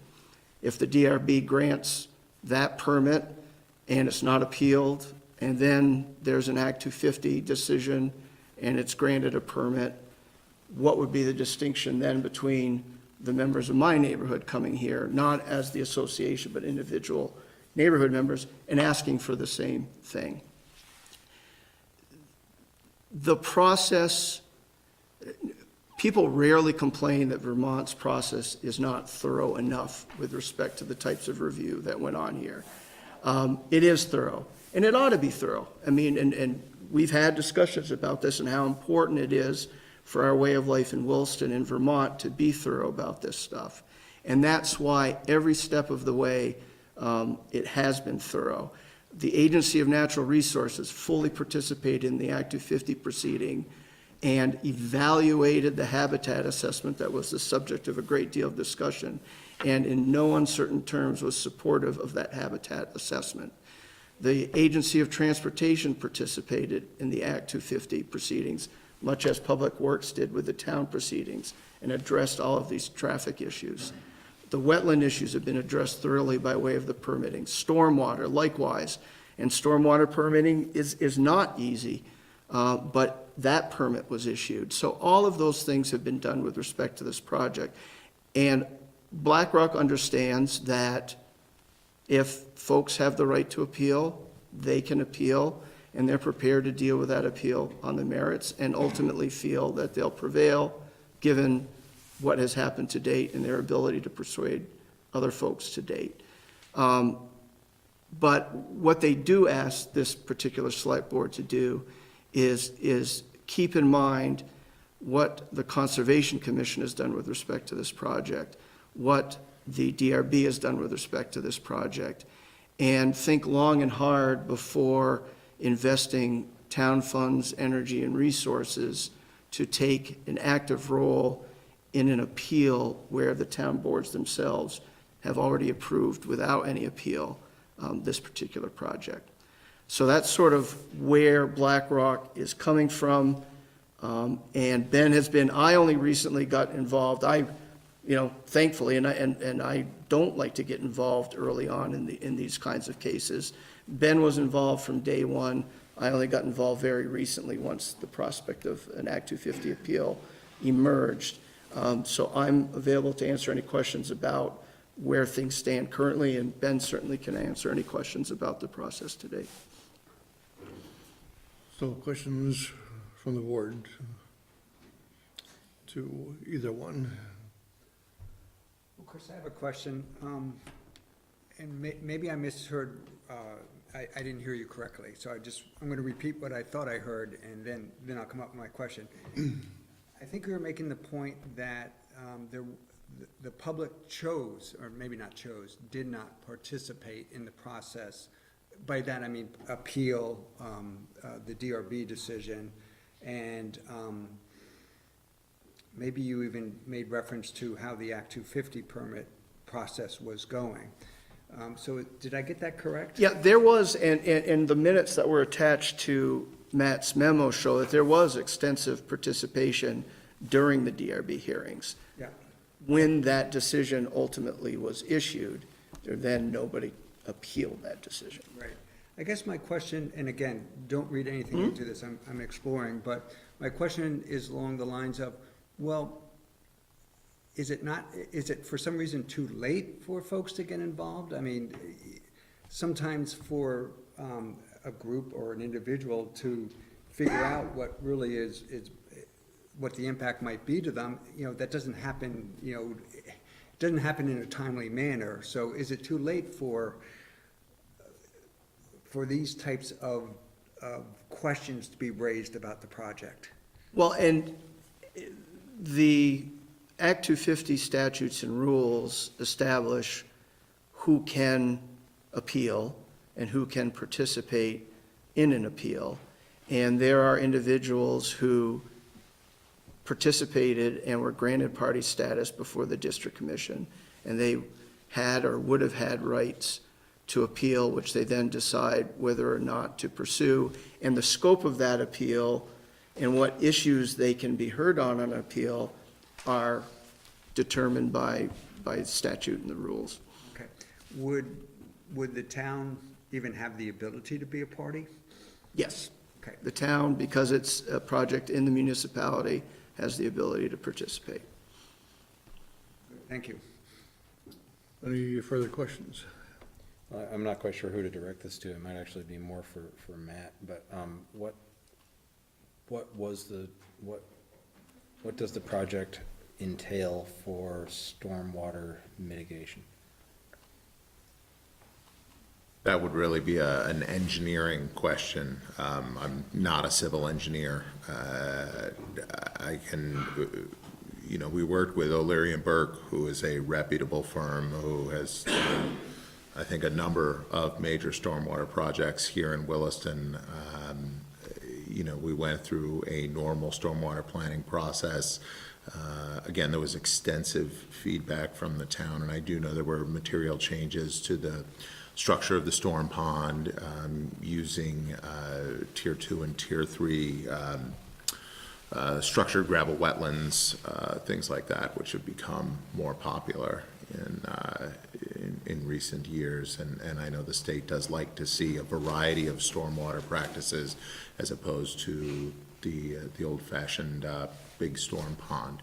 So those were addressed at the town level, and I would note that we were issued a state stormwater permit early on in the process, so we again satisfied both town and state regulations as they stand today. Any sort of technical input would need to come from our civil engineer. So was James Sherrard involved in this, Bruce? Yes, we did review the plans, because we review all plans. James did have some concerns or questions about some of the stormwater treatment practices that were being proposed. And just as Ben said, expressed those concerns, and some of those changes were made. Now, we, the town, don't have, even though we have a stormwater utility, we don't do stormwater permit. So all they have to do is meet the stormwater requirements of the state of Vermont. Right. That doesn't mean that we can't look at a project and say, here's a big pond, can these other treatments go in instead that we like and will work better? And those were addressed and changes made. So the town's the town's recommendations were adopted? Yes.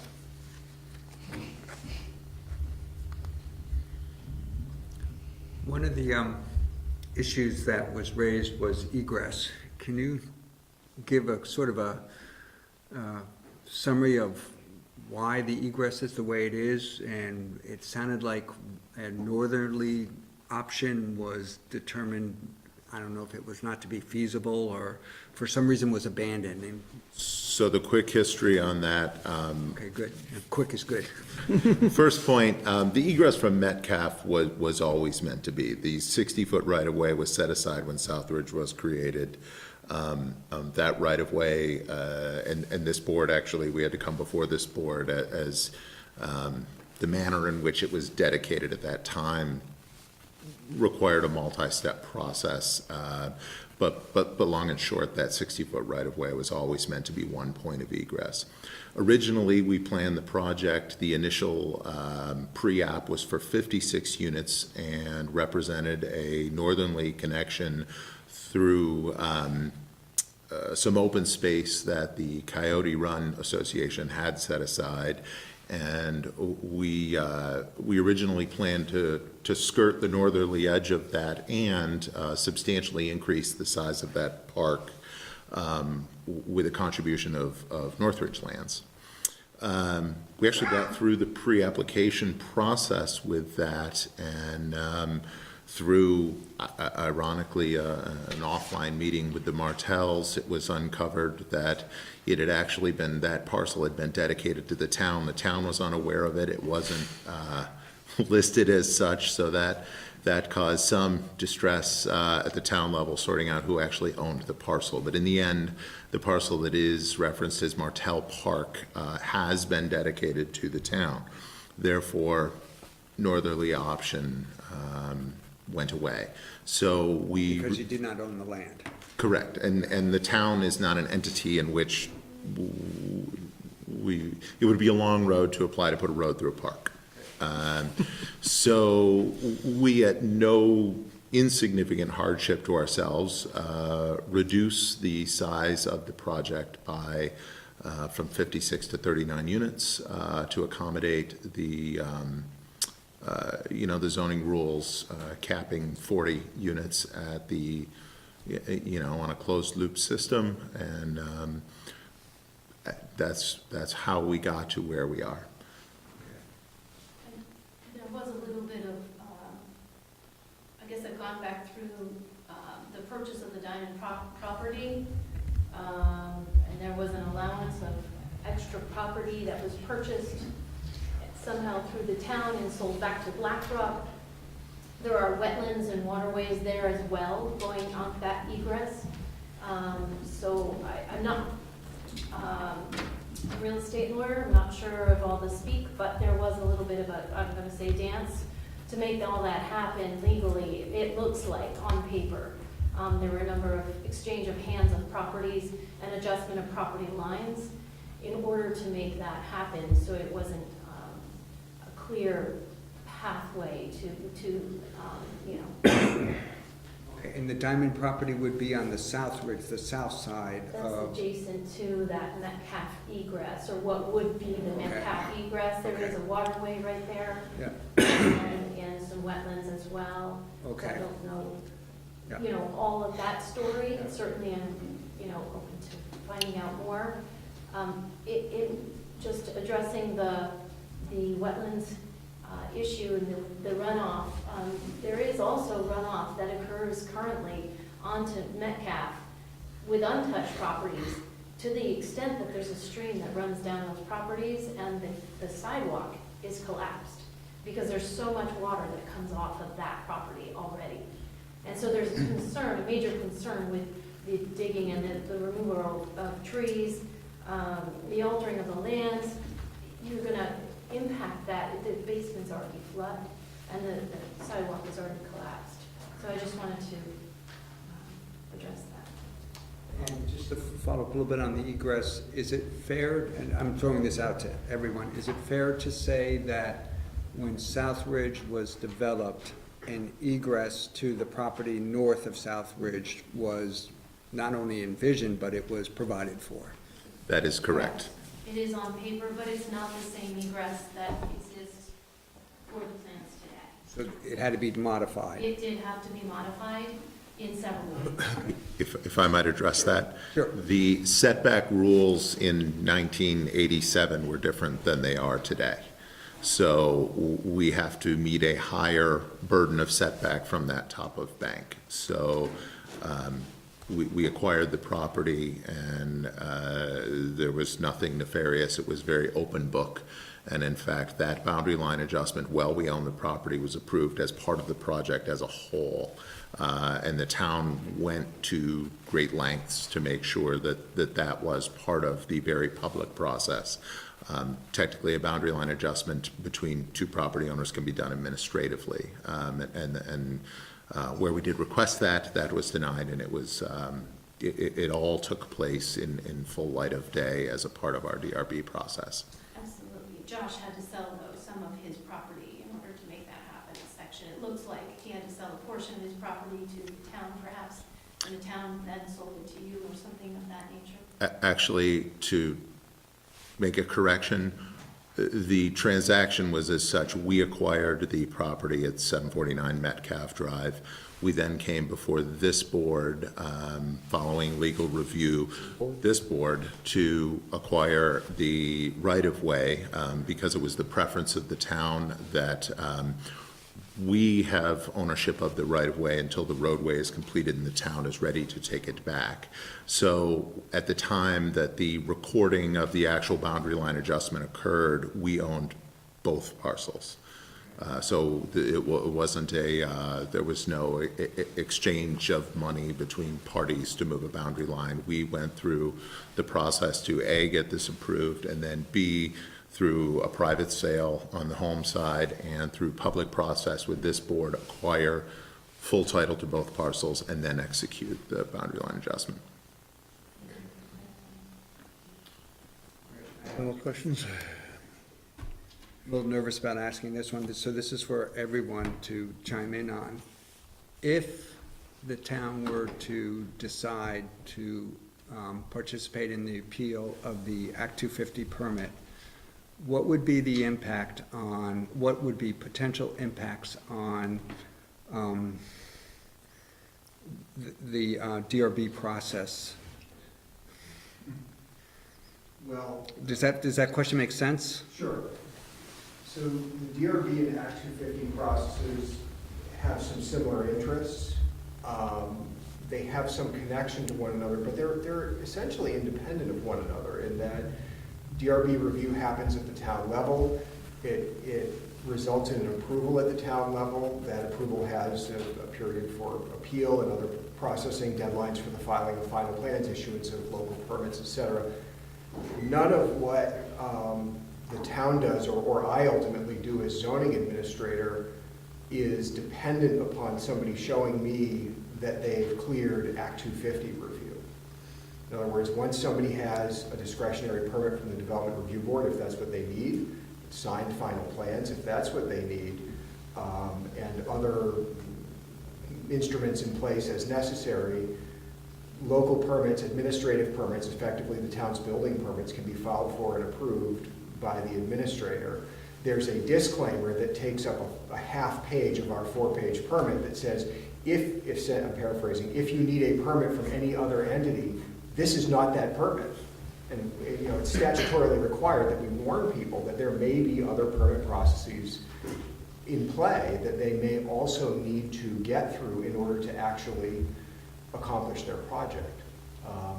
So I guess what I would say is, in Vermont, many times, an applicant can obtain their permit locally from the town, but that may not be everything they need to move forward. And in that way, if you need Act 250 approval and you can't get it, your DRB approval by itself isn't worth much. That's the connection between the two. Okay. That being said, in this instance, where we individually, for different reasons, regret not appealing the DRB decision, I feel like that we all feel that the DRB was a bit unapproachable, in a sense, having the developers on that board that it does, and having been treated the way we were individually in different meetings.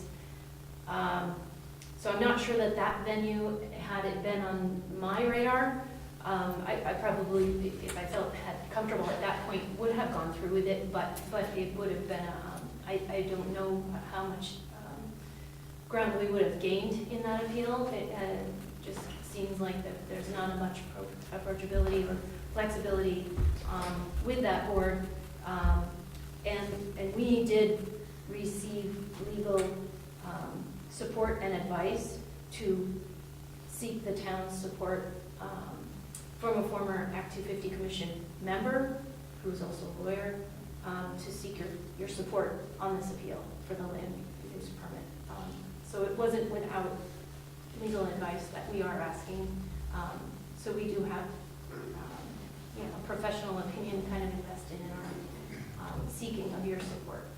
If I could say one thing is that I think we, Jeff, I think you had asked, is there a point that you don't appeal? And I'd say you can appeal at any point in the process until it's approved.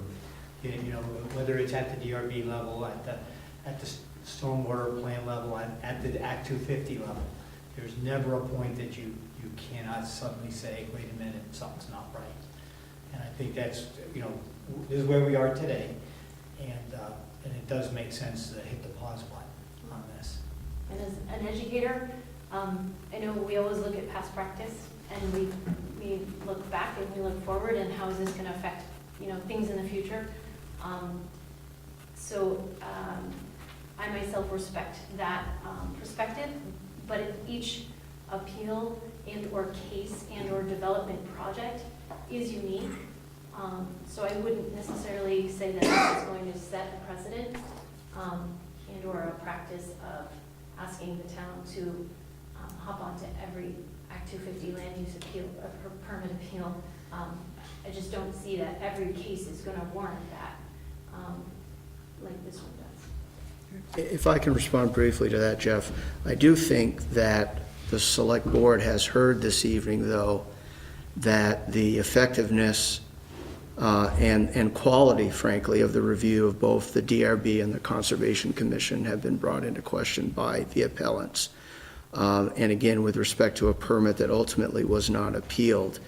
So I do think it's important to take that into account. And I also would like to highlight the reference on a few occasions to a pause. We should put a pause on this.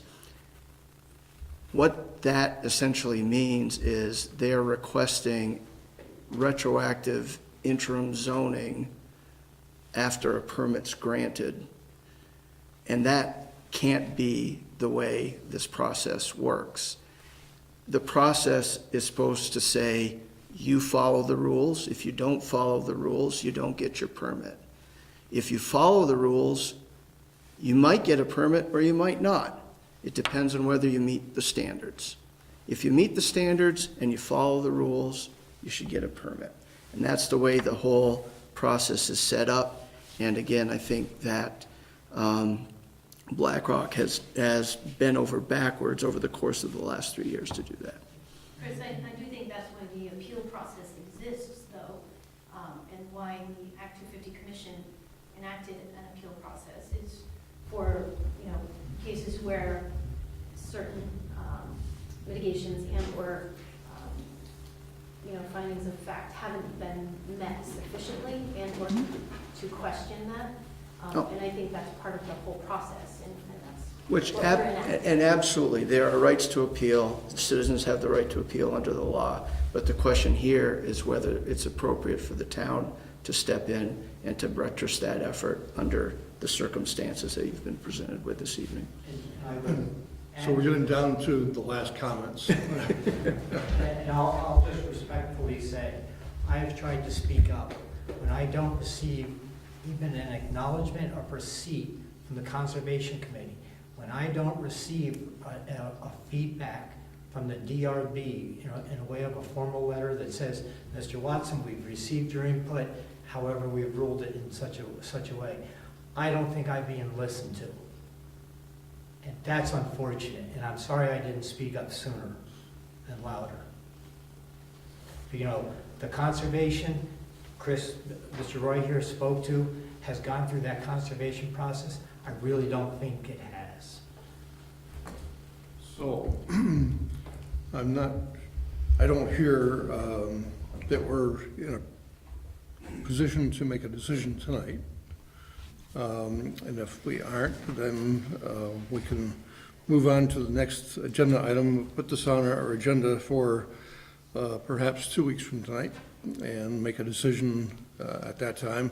If there's information that we need to have from either party, this would be the time to ask for it, or certainly through emails within the next few days.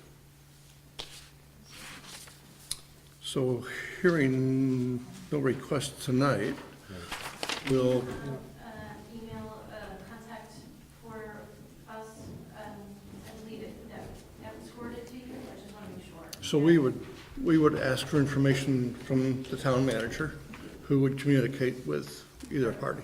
Okay. Thank you.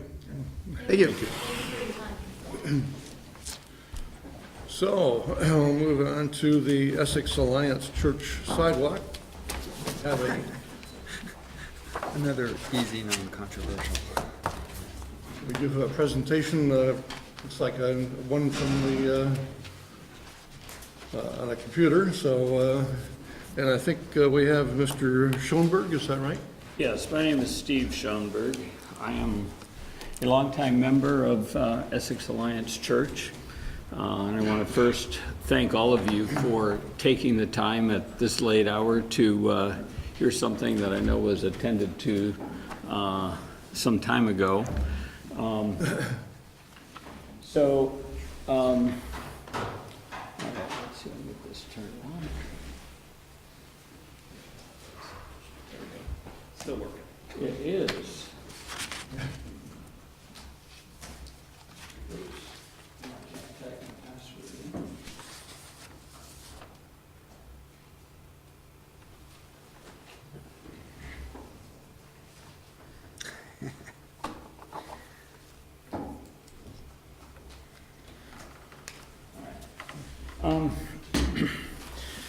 So as I said, first of all, I'm appreciative of this time. I will try to be brief.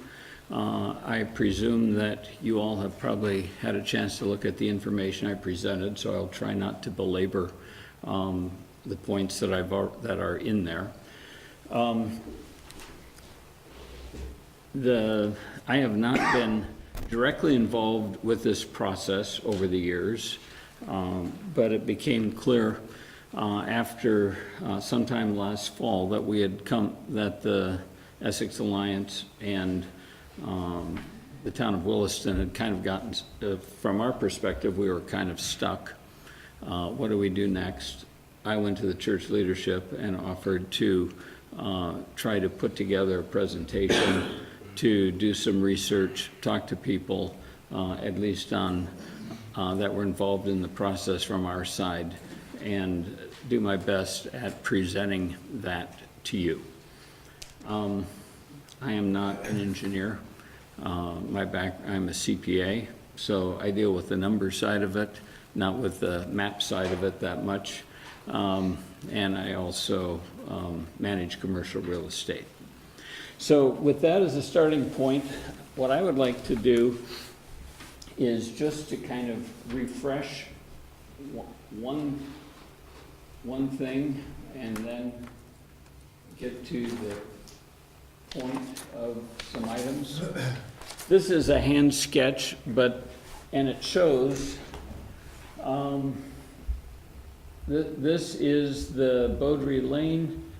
This little segment right there is the north end of the rec path that first appeared in the plans that were approved. Across Beaudry Lane, it extends for quite a ways to the south end of the property. And that terminus happened to be at the 150-foot buffer from the stream bank, and it also happened to be at approximately or very near to the top of the embankment.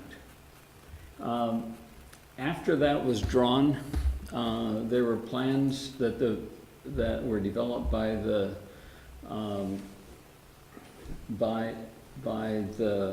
Department of Public Works, and for a bridge that ultimately was built right there. Essex Alliance then modified its plans, as I believe it was supposed to do, because there was a connection needed to be made to the bridge. And so this was done, and that particular plan was presented in January 2015. I believe it was Amendment 5. It was a final plan that was approved.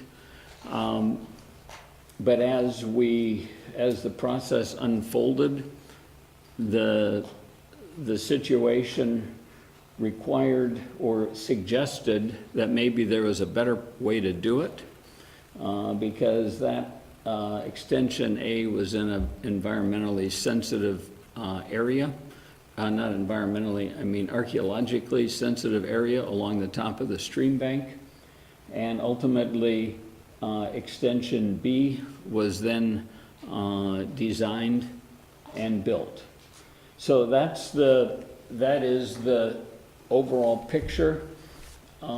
Reading and under the terms of the approved plans, the final plans, original plans, that showed the northern terminus, where it is there. There was no obligation on the part of Essex Alliance Church to begin construction until it was part and parcel of the rest of our site plan that was being developed. Unfortunately, that has been delayed. The bridge got built, and there was certainly some pressure that I'm sure the town of Williston felt, and certainly we felt, to have that bridge go somewhere. And that would have been what prompted the recent set of activity, which was Essex Alliance agreed to contribute its share of funds that it thought it would have needed to build it according to the original plan, and that sum was estimated to be $30,000 to this project. Then the question is, and that's before us tonight, is the town of Williston, does it have any obligation to fund the balance of it? So I thought with that as sort of the overview, I thought maybe the best way to get at this, and what might get us to the nub of it the quickest, is as I read the report that town manager presented on this, what jumped out at me is there is one kind of critical element, which is what was the original intent in the plans that were approved by the Development Review Board. And with that, I'm going to get rid of this and focus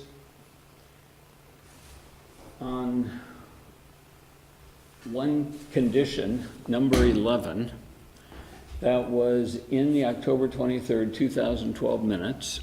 This is in the minutes that town manager's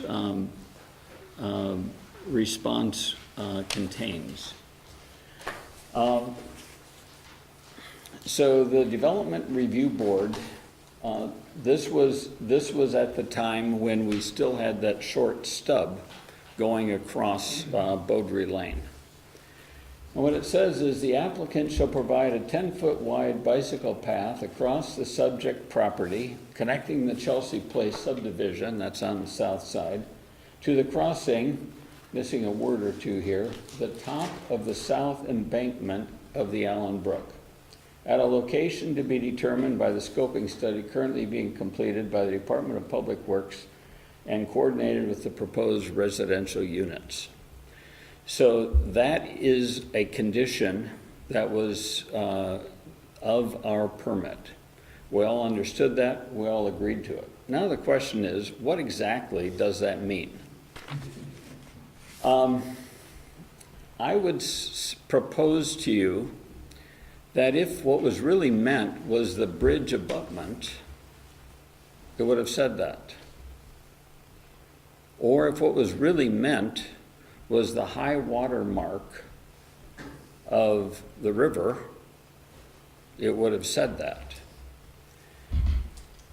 Instead, what it says is the top of the embankment. Now I want to go to, you have this in bits and parts. Let's see. I do have clean, much better copies of this, which if you care to look at, I will bring over to you. Otherwise, we can just look at it on the screen. But this is from our engineer. It's the same thing that was photocopied in your packet and was approved. However, that was a pretty fuzzy and confusing not a great copy. Thank you. So this gives you something better to look at, but I will be looking at it on the screen.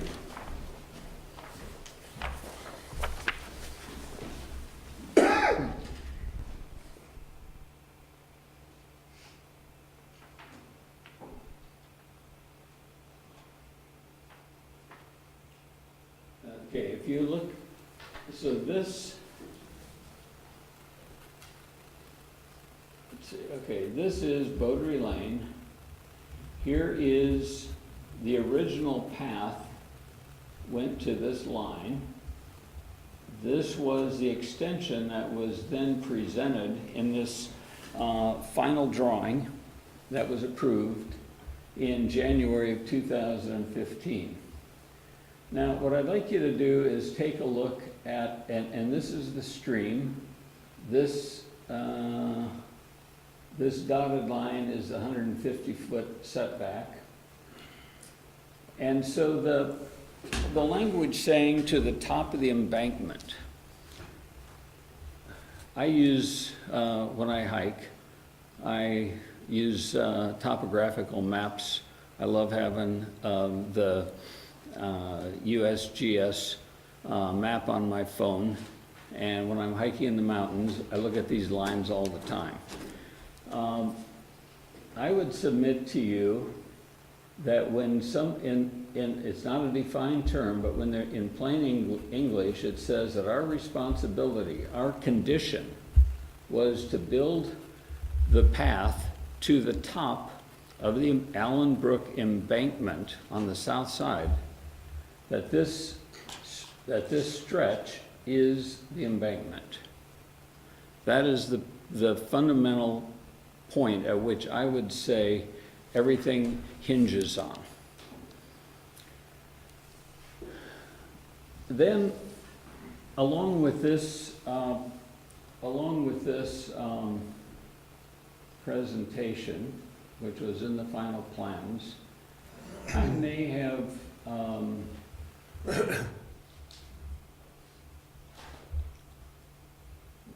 misstated something when I said this was an agreement by the town of Williston, but it certainly, let's see, let me just make this a little bit bigger now.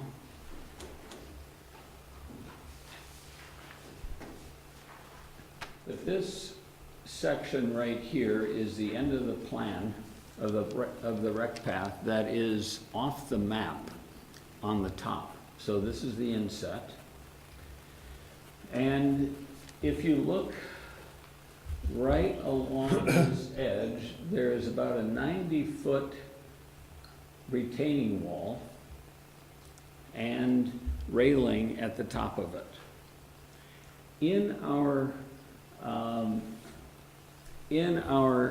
In this set of final plans, we have a little box there that says new retaining wall and railing by Williston Department of Public Works.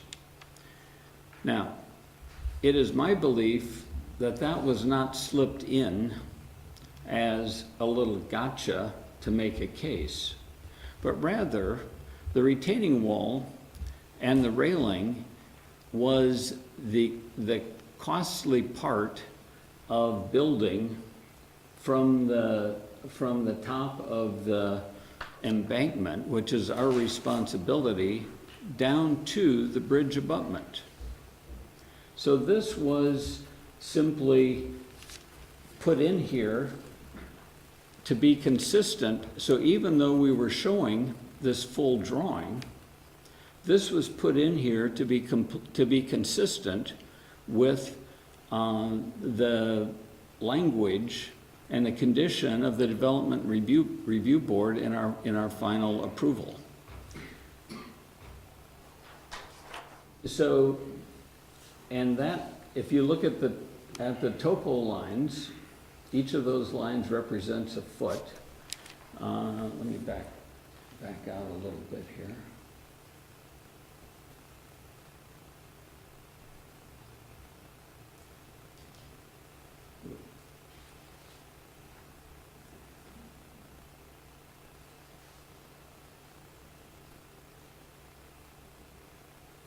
Each of the topo lines represents a foot.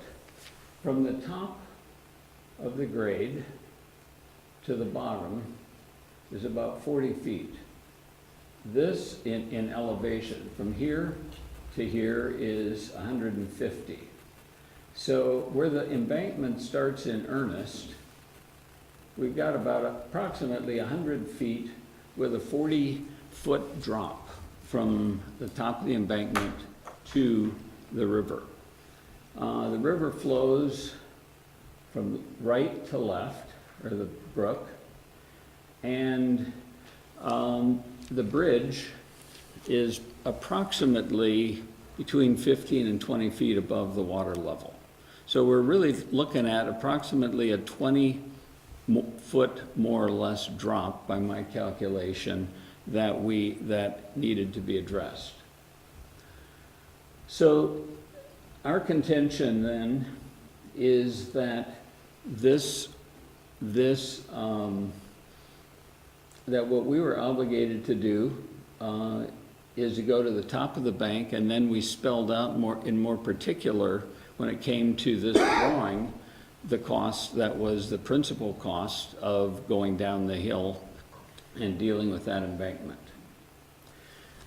Then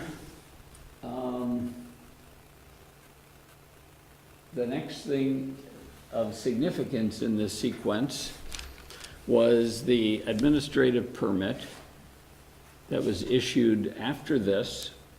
And actually the next thing that was significant was the drawing that modified this path to the final drawing I showed you previously. I put those on one page just because otherwise it's easy to get lost in all this detail on these things. Then after that, there was an administrative permit, and this is also in the material that you've got. I'm not going to put it up here. And in that administrative permit was the new revised drawing, and it included substantially the same or exactly the same inset at the bottom with the same language. The DRB had approved this, and now I guess as zoning administrator, that was signed. That was in 2016. So then, and there was certainly was discussion regarding this, obviously the cost of it. Essex Alliance had agreed to, ahead of schedule, contribute $30,000 to this, which is what we thought building to the top of the bank would be. There was a meeting in 2017, that was sort of the all-hands-on-deck meeting to determine, button down the process. In that meeting, there was the director and assistant directors of Public Works, the director of Planning and Zoning at the time, Mr. Bellabo. There was the Essex Alliance representative, Essex Alliance's contractor, and civil engineer. And in that meeting, all the final details, as I understand it, were pinned down. And then obviously the topic of cost came up. As it was related to me, the reason why this was done under one contract instead of two was that it was a request by DPW because Essex Alliance had been using that contractor, already had a contract, all the forms in place, and Essex Alliance was requested to use, to do it under one contract, and the reimbursement would happen afterwards.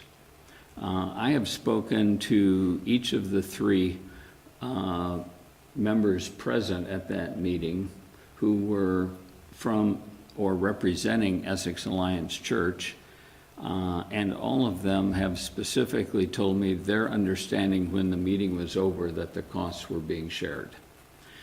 So it came as a very large surprise to us, and when that $30,000 was approved by the church governing board, it was approved with the understanding that had been given to it by the representative of Essex Alliance that this was the full amount that we would be paying for this project.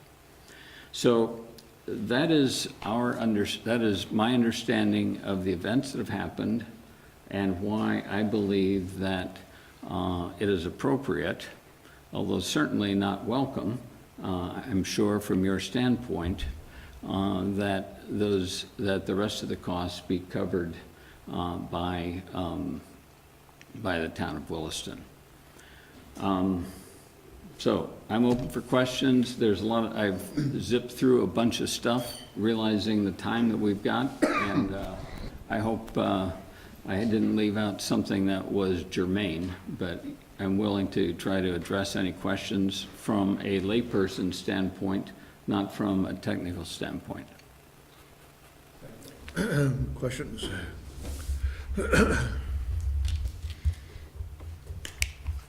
I guess, and similar to before, please don't read anything into this, but my question is often when two parties come to an agreement, like you were just talking about, it's documented somehow. I know. And this does not appear to have been documented. The documentation, in terms of the specific agreement saying that Williston would contribute X amount of dollars, that is not documented in writing. Okay. Okay. The wording that's on the plans, Yes. do you know why that was added or what its intent was by adding it? The wording saying that Yes, retaining wall and railing by, that was simply the understanding of the engineer, the civil engineer who drew these based on all the discussions. And so, I mean, this is not something Essex Alliance was trying to hide. It was simply our understanding based on what our obligation was under the final plans approved by the Development Review Board and the conditions thereto, and also based on our understanding of conversations even at that point that had been going on regarding it. Okay.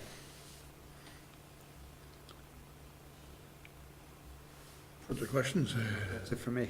So who put this wording on the plat? That would have been by Champlain Consulting, our civil engineer, because they are the firm that prepared the plans that were submitted to the town of Williston. How would they have known to put that on? Pardon? How would they have known to place that on the plat? It would have been based on conversations with the representative of Essex Alliance and consistent with the Development Review Board approval, where Essex's obligation was to build to the top of the embankment, and with the possibility that the exact location might be moved depending upon where the bridge would ultimately be built, because at that point, we did not know.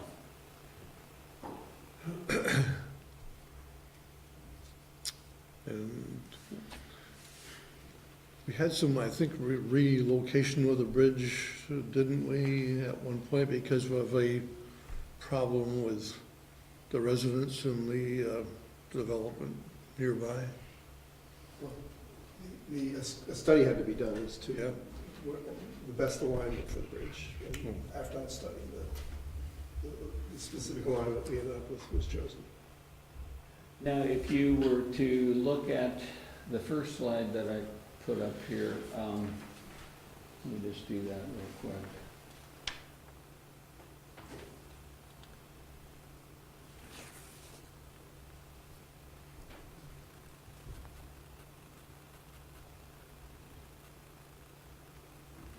From where the, on our plans, when, in 2012 or whenever it was that they were approved, we just ran it to here and stopped it, and it would have been a straight shot across 150 feet to the brook.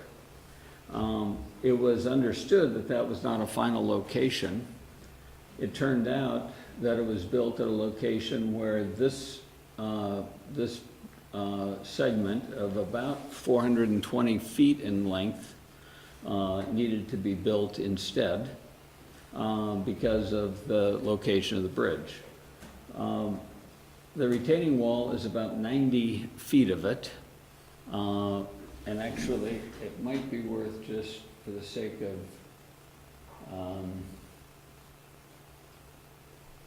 looking at it, this was also in your package. The bridge, well, let's see, what am I doing here?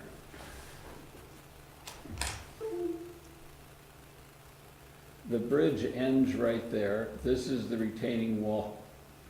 And obviously we've got the steep bank coming down on the side. And this is simply included to show the sort of the scope of it. The steepness of the bank really started right about here, shortly before that retaining wall. And so here we see it looking towards the bridge again. So that was the scope, what we needed to do. The costs of the retaining wall itself, not counting any of the prep work underneath it, was about $35,000, according to the itemized list that you also have from our contractor.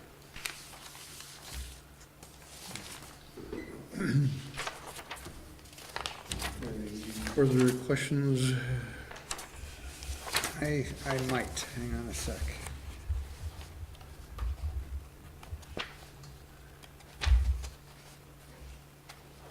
One question while you're looking. Jeff had said something about documentation. I do know that there was a question of emails that went back and forth in 2015. Yes. And my understanding is that there's an email from Bruce Hoare, October 29th. I've pulled it up on my computer.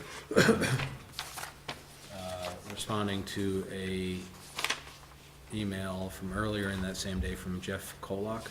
Yes.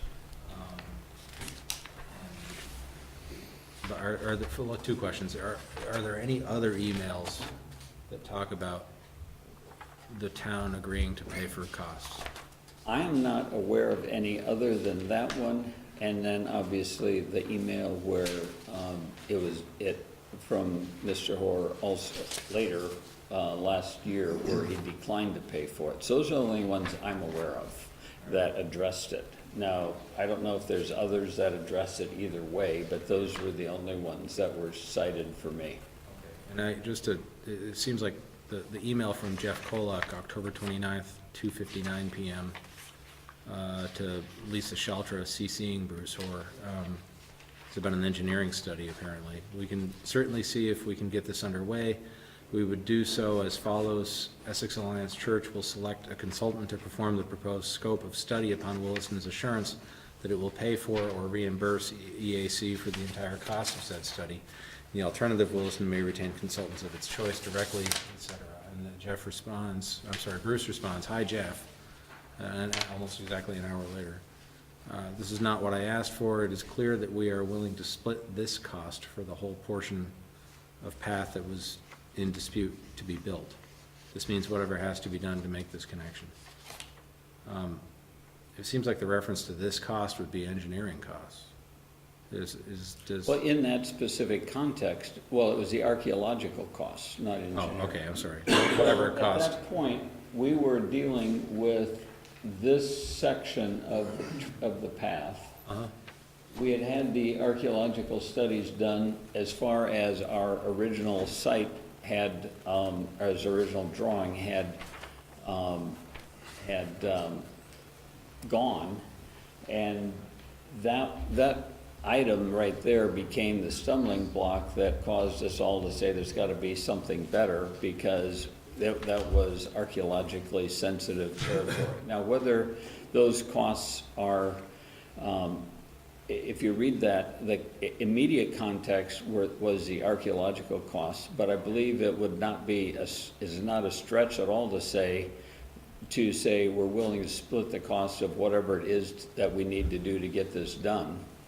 And he's referring there to the entire path.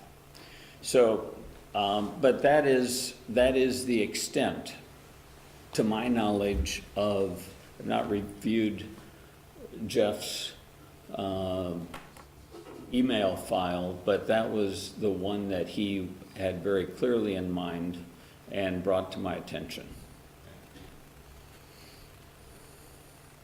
And the conversations that, where the church is saying that the town verbally agreed to this, were they before or after October 29, 2015? There may have been some before. The one that was the clearest, that, and maybe it's clearest because it was the most recent, which is always better when you're dealing with conversations, was the one in 2017, shortly before Essex Alliance started the work in early 2018. And that was the one that there was a group of 6 and then 5 people that were at that meeting. And what was said at that meeting?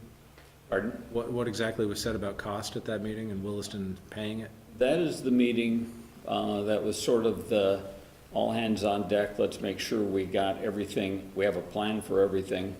And there was a contractor from, that did the work.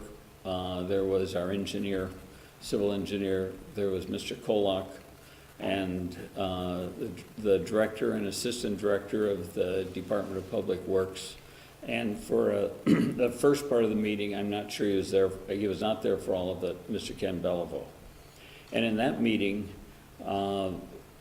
was when the decision was made and the request was made by DPW that the entire cost be, instead of a separate contract being drawn up with our contractor, that the entire contract, since we already had a relationship, had a contractual agreement with our contractor, that we would put it all on one bill and invoice Williston for the balance above the 30,000 we had agreed to contribute. Thank you. Yeah. So this leads to a question I have, and could you pull back up, if you don't mind, the sheet C9? And there's two things I want to, it's what I think might be a discrepancy. It may not be, and I see if there's an answer for it. All right, so which part are you going to focus on down there? This, the part that was down there. Yeah, okay. Of course. Let's see. There you go. Perfect. And I don't know if that can be focused any better. This is the note on the sheet that talks about the retaining wall and railing by Williston DPW. Do you know what this note up here says?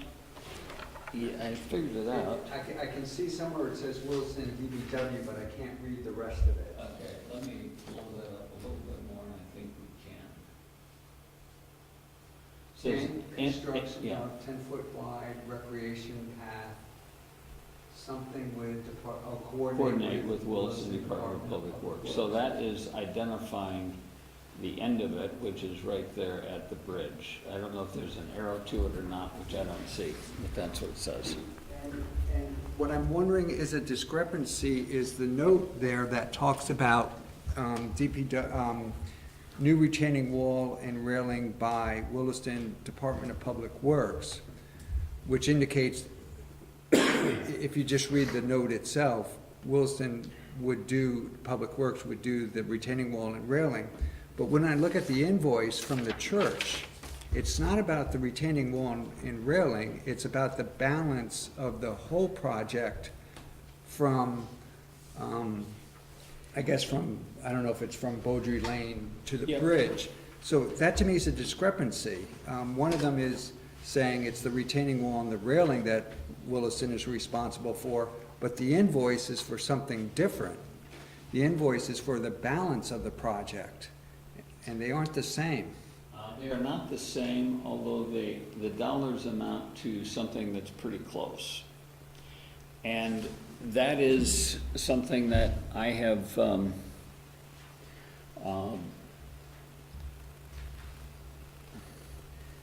my conversations with the parties that, from Essex that were involved, their initial and consistent communication was that we were to pay $30,000. Okay. When I looked at, but what seemed to me to be a stronger argument than simply that was the evidence in the conditions that the DRB approved, plus the language on these two, on the plans and on the administrative permit that said the retaining wall and the railing by Department of Public Works. The dollar amounts get very close when you approach it that way.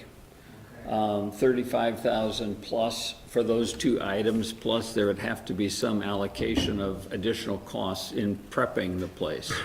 So I can't recreate that conversation that happened then, nor can you.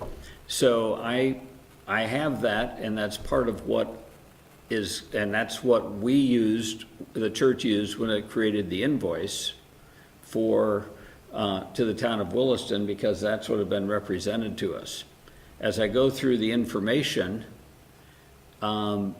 there's, to me, evidence that in the documentation that really pins down this using different items that approximate the same amount. So I don't really know, since I wasn't at the meeting, I can't speak to exactly what went down other than what I've been told.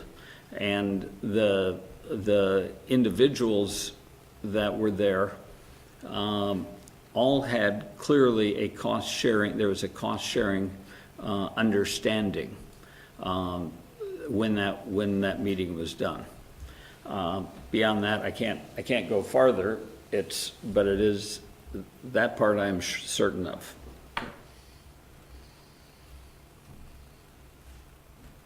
So we're being asked to figure out how to proceed from here, and I'm not sure we have any good answers tonight. Go ahead. No. There's one point I want to, I'm not going to repeat what I put in my memo, but there is one other factor that you might want to consider here. When the Development Review Board approves a set of plans, they're approving what's to be done. They're not approving who's going to do the work. And typically, when they approve a sidewalk, they're approving it from one end of the property to the other. And those are what the plans show. So when they have a condition to the top of the bank, that's not consistent with that concept. So, and I struggled with this when I looked at that condition 11 too. I didn't quite understand what it meant. But as I thought about it and talked to Bruce when he said, oh, well, it is, the sidewalk, or the bridge was brought to the top of the bank, that's where it occurred to me that there was a different concept of what the top of the bank was. But the DRB approval, condition 11, really doesn't make sense if it's to the top of the bank far away from where the bridge connects, because they're approving the project from end to end. They're not approving, part way through and because if they did, then you'd have a sidewalk to nowhere, and that makes no sense. So I think that's, looking at that way, I think I came to the conclusion that the intent was for it to be built from end to end. And again, the DRB does not determine who does that. That's a whole separate discussion. And I would simply say that was not our understanding, and there was lots of communication that would have been inconsistent with that. And the person from the DRB, who happened to be the same person from the Planning Commission that approved both the administrative permit and also signed off on the Schedule C9, where there was very little change other than in this part of the property from the previous one. So we simply were trying to accommodate what the town of Williston had requested. We paid many, many thousands of dollars in the engineering to get this in the plans, get it through Act 250, get it so we could actually fulfill the obligation and what we felt was important to do. And we also agreed to build it way ahead of schedule because that was, it seemed the right thing to do. So that's, so if there's an inconsistency in between the planning, what was approved by the DRB and what was, and the concept of end to end on the property, I don't believe that should really be construed against us when we have the plain language of the DRB approval. So, I mean, that's where we are. We appreciate the town of Williston and appreciate very much the cooperative approach that we have felt and have also tried to take with the town of Williston in the development of this property. And we certainly hope that while we have a disagreement or a difference of understanding of this initially, we hope that does not change our overall approach and relationship together, because that's very important to us. Yes, thanks. Thank you very much. One question, I guess, for Yep. for Rick or maybe Matt or Bruce, I'm not sure. The sheet C9, which is labeled the permit set, and it gives the application number, I don't know exactly how to ask this, I'm a little bit tired, so I guess maybe I'll be a little bit blunt. Should I read anything into that it was, I assume it was approved or somehow accepted with that note on it, and that note being new retaining wall and railing by Williston DPW? I've already stated that the DRB approves what's going to be done, not who. I mean, I get that, but I guess we, the town, would have had the opportunity to say, remove that, it either doesn't make sense, or it's not what we agreed to, or whatever, but I don't want to say we chose not to, we may not have even known it was, or recognized that it was there. I'm just wondering if there's something I should know about, this is the permit set with that note on it. So the plans that accompany an approved permit do two things that are really important. First one is obvious. They express what permission is being given for, what activity are you allowed to undertake. You can build what's on the plan. The other thing they sometimes do is they show things that you have to build if you want to build what you want to build. In other words, you can build what's on this plan or what's identified on this plan, but you have to build it in this way. You can build that street, but you have to add a stop sign to it, and that needs to be shown on the plan. So the approval is, binding on the town to honor it going forward once it becomes an unappealed permit. The plan set that comes with a permit may also show things that need to be done in order for the applicant to do what they really want to do. You submit a permit to build a house, you happen to show on that permit plan set also that you're going to build a driveway to that house, and it's going to be in conformance with the public works standards for a curb cut. If you build that house without a driveway or with a different driveway, you haven't followed your plan, and you could create complications for yourself down the road. But as Rick's advised you a couple times, that's as close as it ever gets to saying who's going to do it. Who's going to do it is important if there's something that needs to be done in order for the rest of the permit to be able to be acted on. In other words, I'm going to finish this bike path so I can do the rest of my project. But it's not really about who's going to do it, it's that who has the benefit of this permit and under what conditions. You need to build the things that are required in order to build the things that you want to build. I hope I'm not complicating it. No, you're reinforcing that the note on there, the town's position is the note on there has no bearing on Williston's responsibilities. Sitting as zoning administrator for the town today, I don't have the power to obligate a certain person to build something. I have the power to say certain things need to happen in order for the permitted work to go forward. Okay. Any thoughts on how we proceed? Well, I'll give you, it's not going to be a helpful thought, but it is the truth. And that is, I read we have two documents that we were to read, one from the church, one from the town. I'm not going to say which one I read first or which one this applies to, but I read the first one and I'm like, this seems pretty clear cut to me. I know what to do. And then I read the other one and I had the same exact conclusion. So it's kind of one of these odd situations where it's both appear to have defensible positions, but they're different positions. So how do we choose between the two? So would this qualify for an executive session at some other time to Yes. discuss this? I think so, because it's potential contract and I suppose even potential litigation, although that doesn't seem it, but yeah, I think it's an executive session thing. So we can put this on the agenda for another night to talk about it in executive session and see what conclusions we can come up with. So, thank you very much. We appreciate your Thank you. presentation. Presentation. Yes. So let's do a quick manager's report.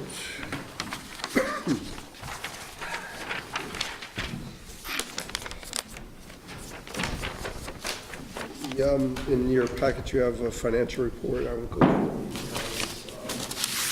the first financial report of our new finance director, the end of February. One thing to note is that we continue to lag behind in some expenditures, particularly in the police department, staffing, and we just learned that the situation is going to get worse.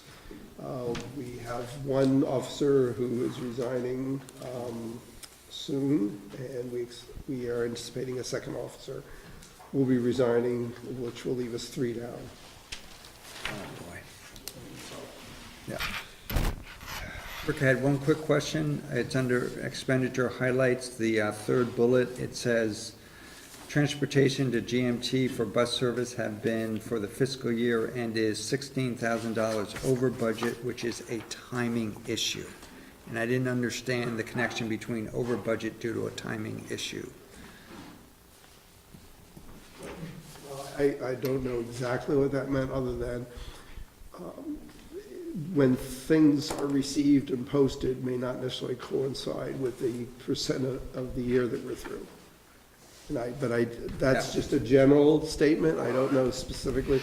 I can, Yeah. we can check on that specific item. Or if you would just have, email me would be great. Well, we'll email the full board. Yes. Yeah, okay, thank you. All right, moving along, let's see. You'll recall a while back, in January, you received a letter from, or a memo rather, from Bob Metz, Chair of the Recreation Committee, concerning disparity about how much the town pays for use of the school facilities. I recently met with Jean Jensen, who's the operations officer for the school district, and she is currently working on trying to develop a fee schedule that will be applicable to all the towns within the district. I believe that once she does that, there'll be a time where we will have a discussion with the school district about some of the services that we provide the district even now. For example, we maintain some fields which we generally don't use, but they do. Like the Babe Ruth League, I think may use, there's some softball field. Those fields are used more by the school and very little by the town. Yet we do all the mowing and lining and everything else, which is fine. But, you know, we're gonna have to work out how much consideration we should be given for doing those kinds of things. And then they do some things, so, you know, we just have to sort through the various issues. So this will be, once they come out with the rate schedule, that will be the start of the discussion rather than the end of it, I think. We did have the closing on the property for the Catamount Community Forest on March 25th. There's going to be a celebration on May 11th. We are looking for a town official to speak at that event. And there'll be other details coming out in the coming weeks. A final reminder, we have our substance abuse and prevention community discussion and forum a week from tomorrow night, April 10th, starting at dinner at 6, is that right? Yep. Dinner at 6. We have, the program has been finalized, and we, as of just the last day or so, we have about 100 people who signed up for it. Nice. And we're expecting more, so that's a good sign. You're now regretting saying you'd provide dinner. Not at all, not at all. I think having a good turnout is a really important thing. This is such an important topic. And I think that hopefully, I'm confident the program we've developed will be, people find interesting and thought-provoking. And that's really what the goal is to educate, but also provoke some thoughts and ideas on what we can do better, what we can do to prevent substance use amongst the young people in our community. Another item I wanted to touch on, we had a legal case decided in the town's favor. This is a lawsuit that involved an incident which happened in 2013. The suit was filed in 2016, And we went through a process. This involves a suit against several of our police officers. We thought there were some errors in the logic against the people who were filing the appeal.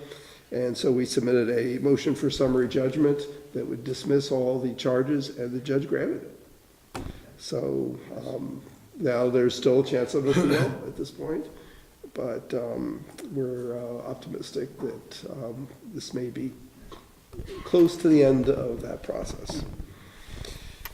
And I already mentioned, one item that I did not put on here, we just slipped our minds, was the issue about trapping. And I will give you the, after tonight, the email we had from our legal counsel. In that email, though, he basically confirmed what staff had already said, that the town does not have jurisdiction. The question I have for you is, I have a reporter that has asked for this legal opinion. Typically, legal opinions are the property of the select board and do not have to be released. But the select board can, at your discretion, release them. So the question is, should I just go ahead and release it, or do you want to look at it first and then I release it? What's your preference on that?